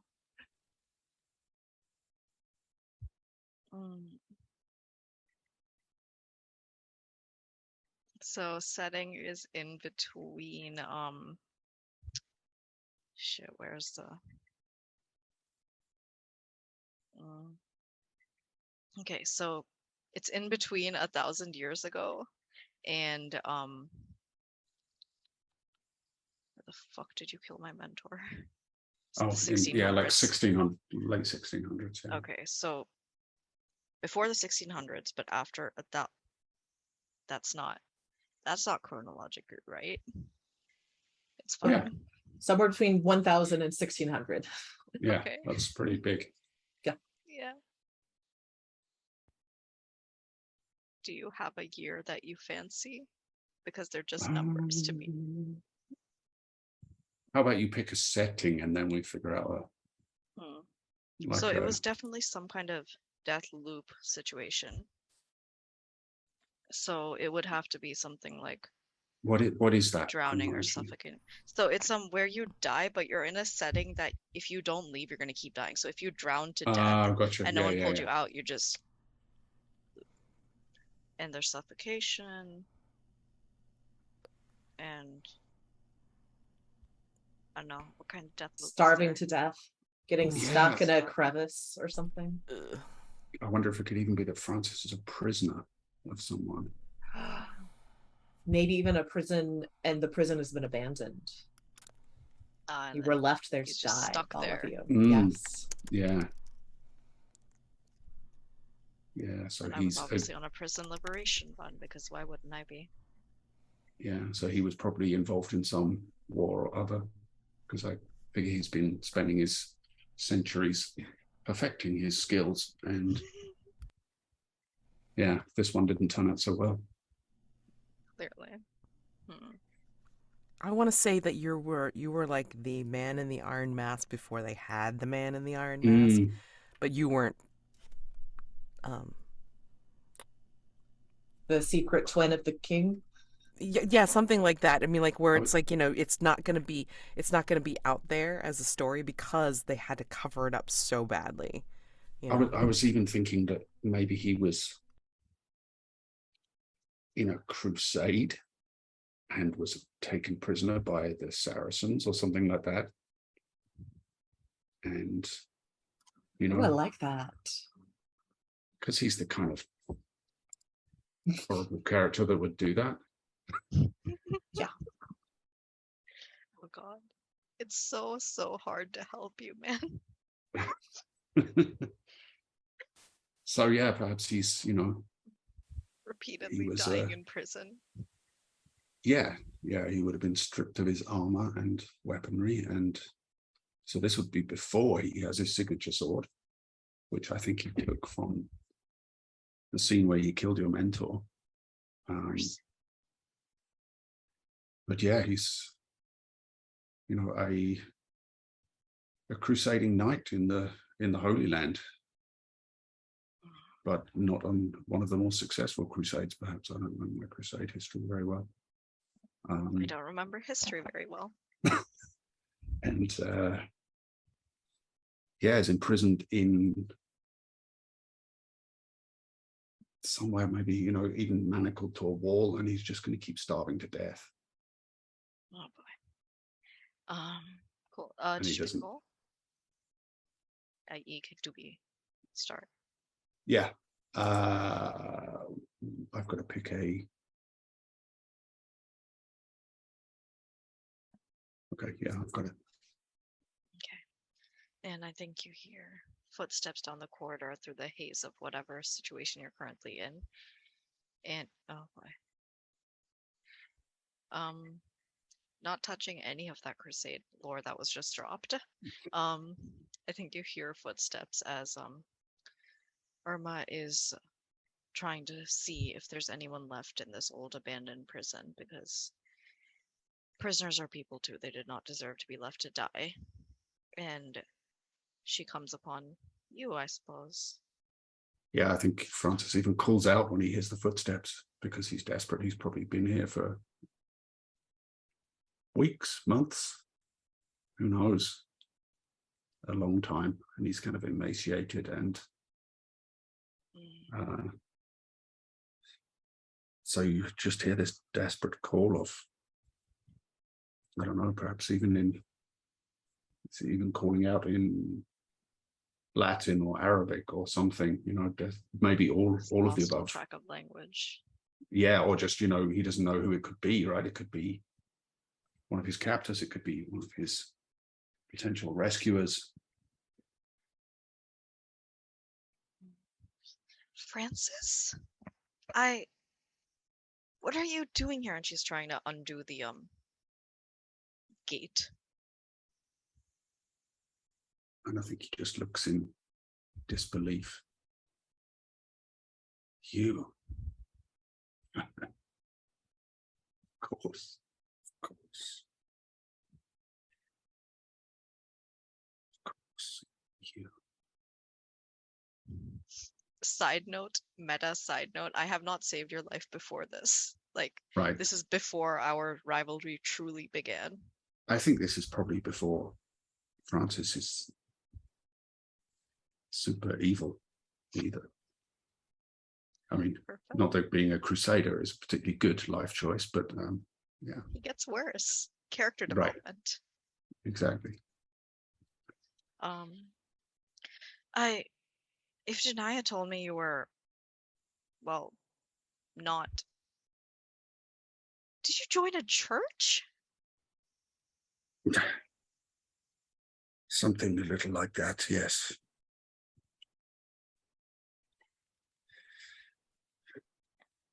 There was a time I thought it would be a good idea to become a soldier and learn skill at arms.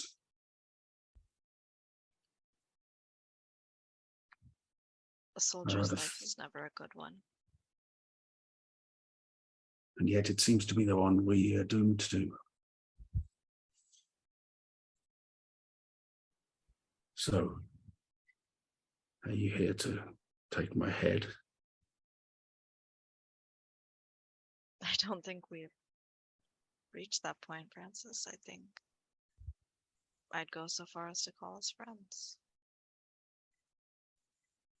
I'm relieved to hear you say that. I think she's finally gotten the gate open, reaching through her pouch, pocket, whatever, for some kind of food. And just shoves this. It's pretty stale bread, but it's food. She does not have much on her, but she kind of just shoves it in your mouth. I think he's just so desperate. Yeah, he'll just almost bite at your hand for the opportunity. But he's at this point still chained to a wall. I've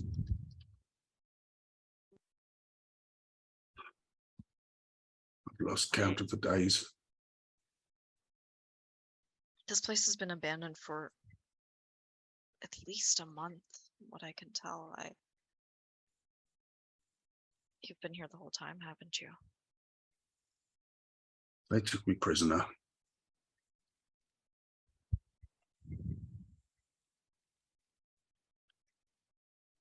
They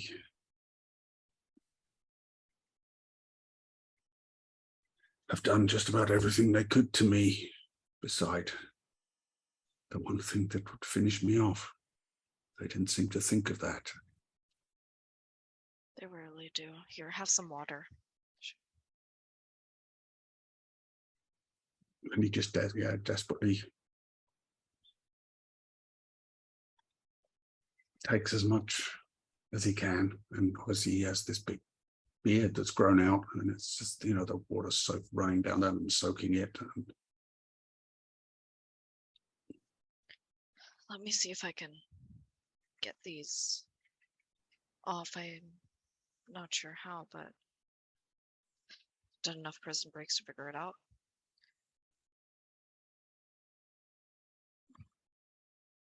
Why, if you wanted to be a soldier, there were better wars to fight. Why did you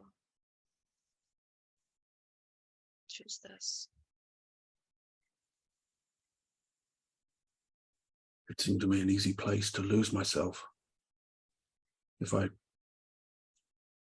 came to the Holy Land as one man and returned as another, who would know any better? It is chaos here. Madness. Again, and I think she's managed to get one of them off. Again, every battle, every war is, at least you could have chosen a better cause.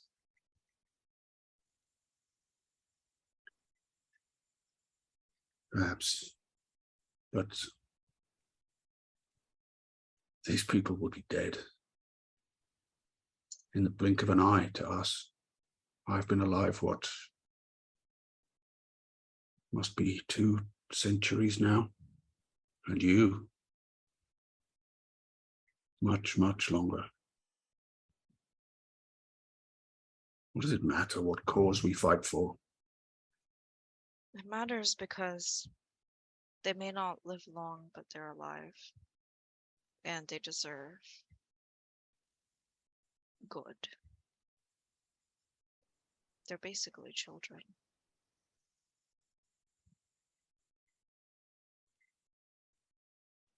Yes, that much is true.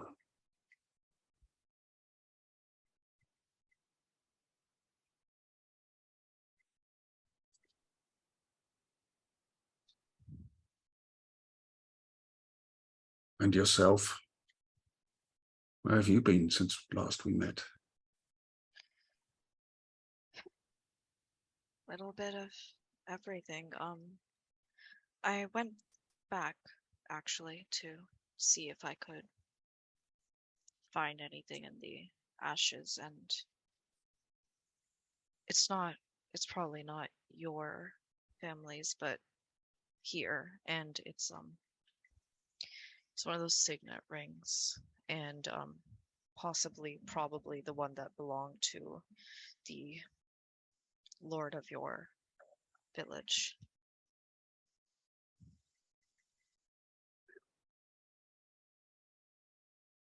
Curious.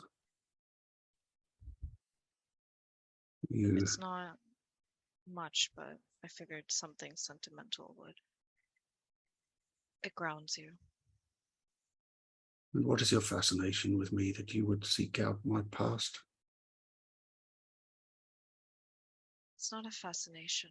You are the youngest of us, and we all have to take care of you.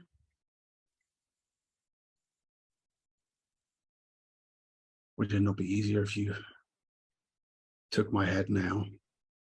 One less immortal for you to meet at the end. For the priests tell us the end times are coming. I think she's managed to get most of them off. There's probably just one left. She says, what's right or good is rarely easy, and those priests of yours are more concerned with lining their pockets than they are with any true prophecy.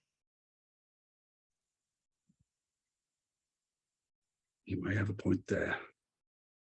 I did not see much holy work done in the Lord's name in this war. The Lord is only truly worshipped in private, quiet moments, whatever gods you may have.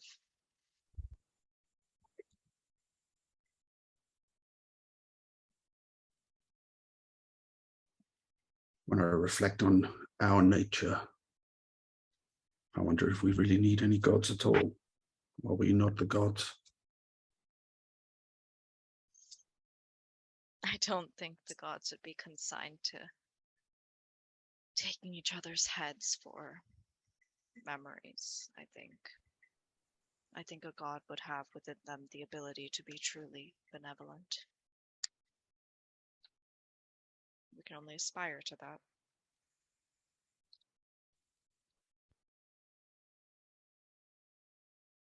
You have quite the remarkable outlook.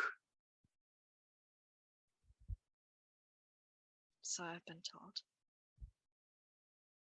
Perhaps my months imprisoned here have jaded me somewhat and made me cynical, but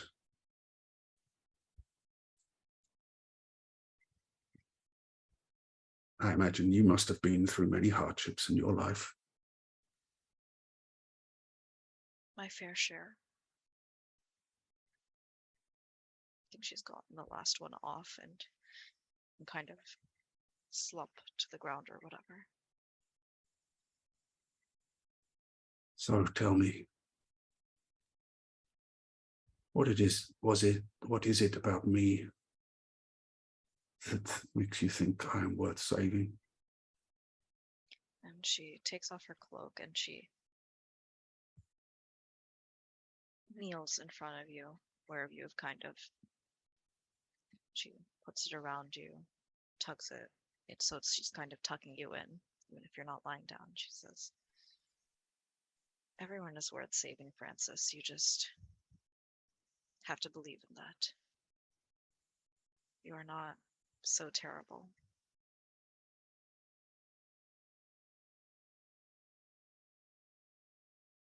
I will tell, I suppose.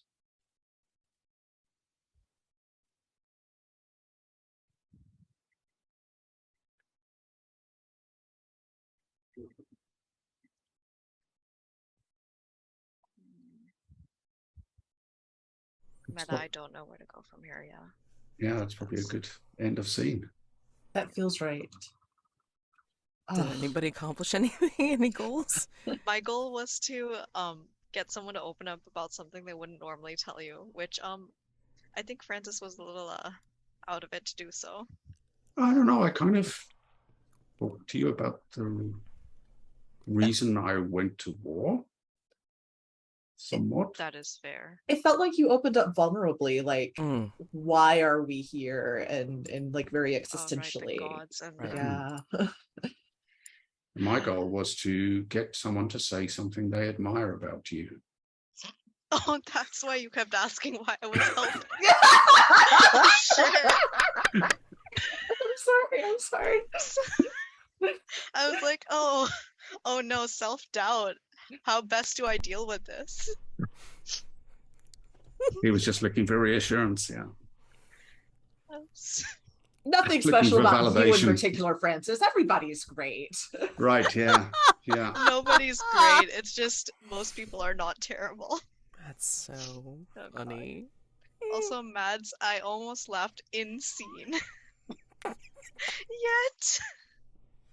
Oh God. Okay. So I make an attack roll. You make the one attack roll, and I am going to impose a brick on you. I hate it here. Mm. Okay, so that's 3. Yep. Okay. 0. And then another 3. Mm-hmm. And that's 1. Oh no. And I'm going to add an extra to Francis because I can. You can. It's Yes. true. Yeah.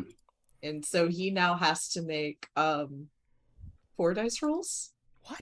Four. Oh, 1, 2, 3 3, from 4, the thing and then 1 5. from me. oh shit. One from Oh, you, and then the extra 1 for pull. failing your goal, and 3 from Urmah. Oh goddamn. Oh boy. The first one, you don't subtract any dice from the pool in the overall pool, but yes. So the Maybe we first just one make is, them do so that. the first one is 3. Is that right? Yeah, the first one is... I'm still here. Wait, if the addition one, then if I wasn't supposed to subtract the one that you Oh, no, added the to me, first one then is it should 2. be Yeah. 3. Yeah.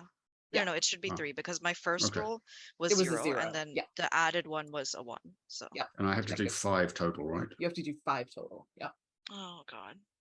0. Okay. Yay! It continues. I should I'm really sorry, copy Irma. I this want the for villain now. to live. 0. Yes. Holy fuck.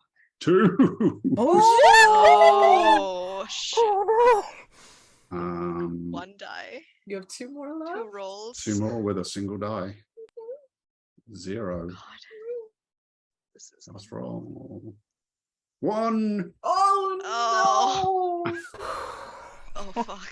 Oh, God. oh my god. So, So that means I'm taken out, right? yeah, you Really guys now have to murdered. role play the a little bit of the fight and the execution. Yes, we God. we fast forward to the final gathering, like modern times, Mm. whatever, and then you guys fight, and you will describe the attacker killing and beheading the defender and such. A little of conversation first, maybe. Yes. Because wow, there is a lot of things.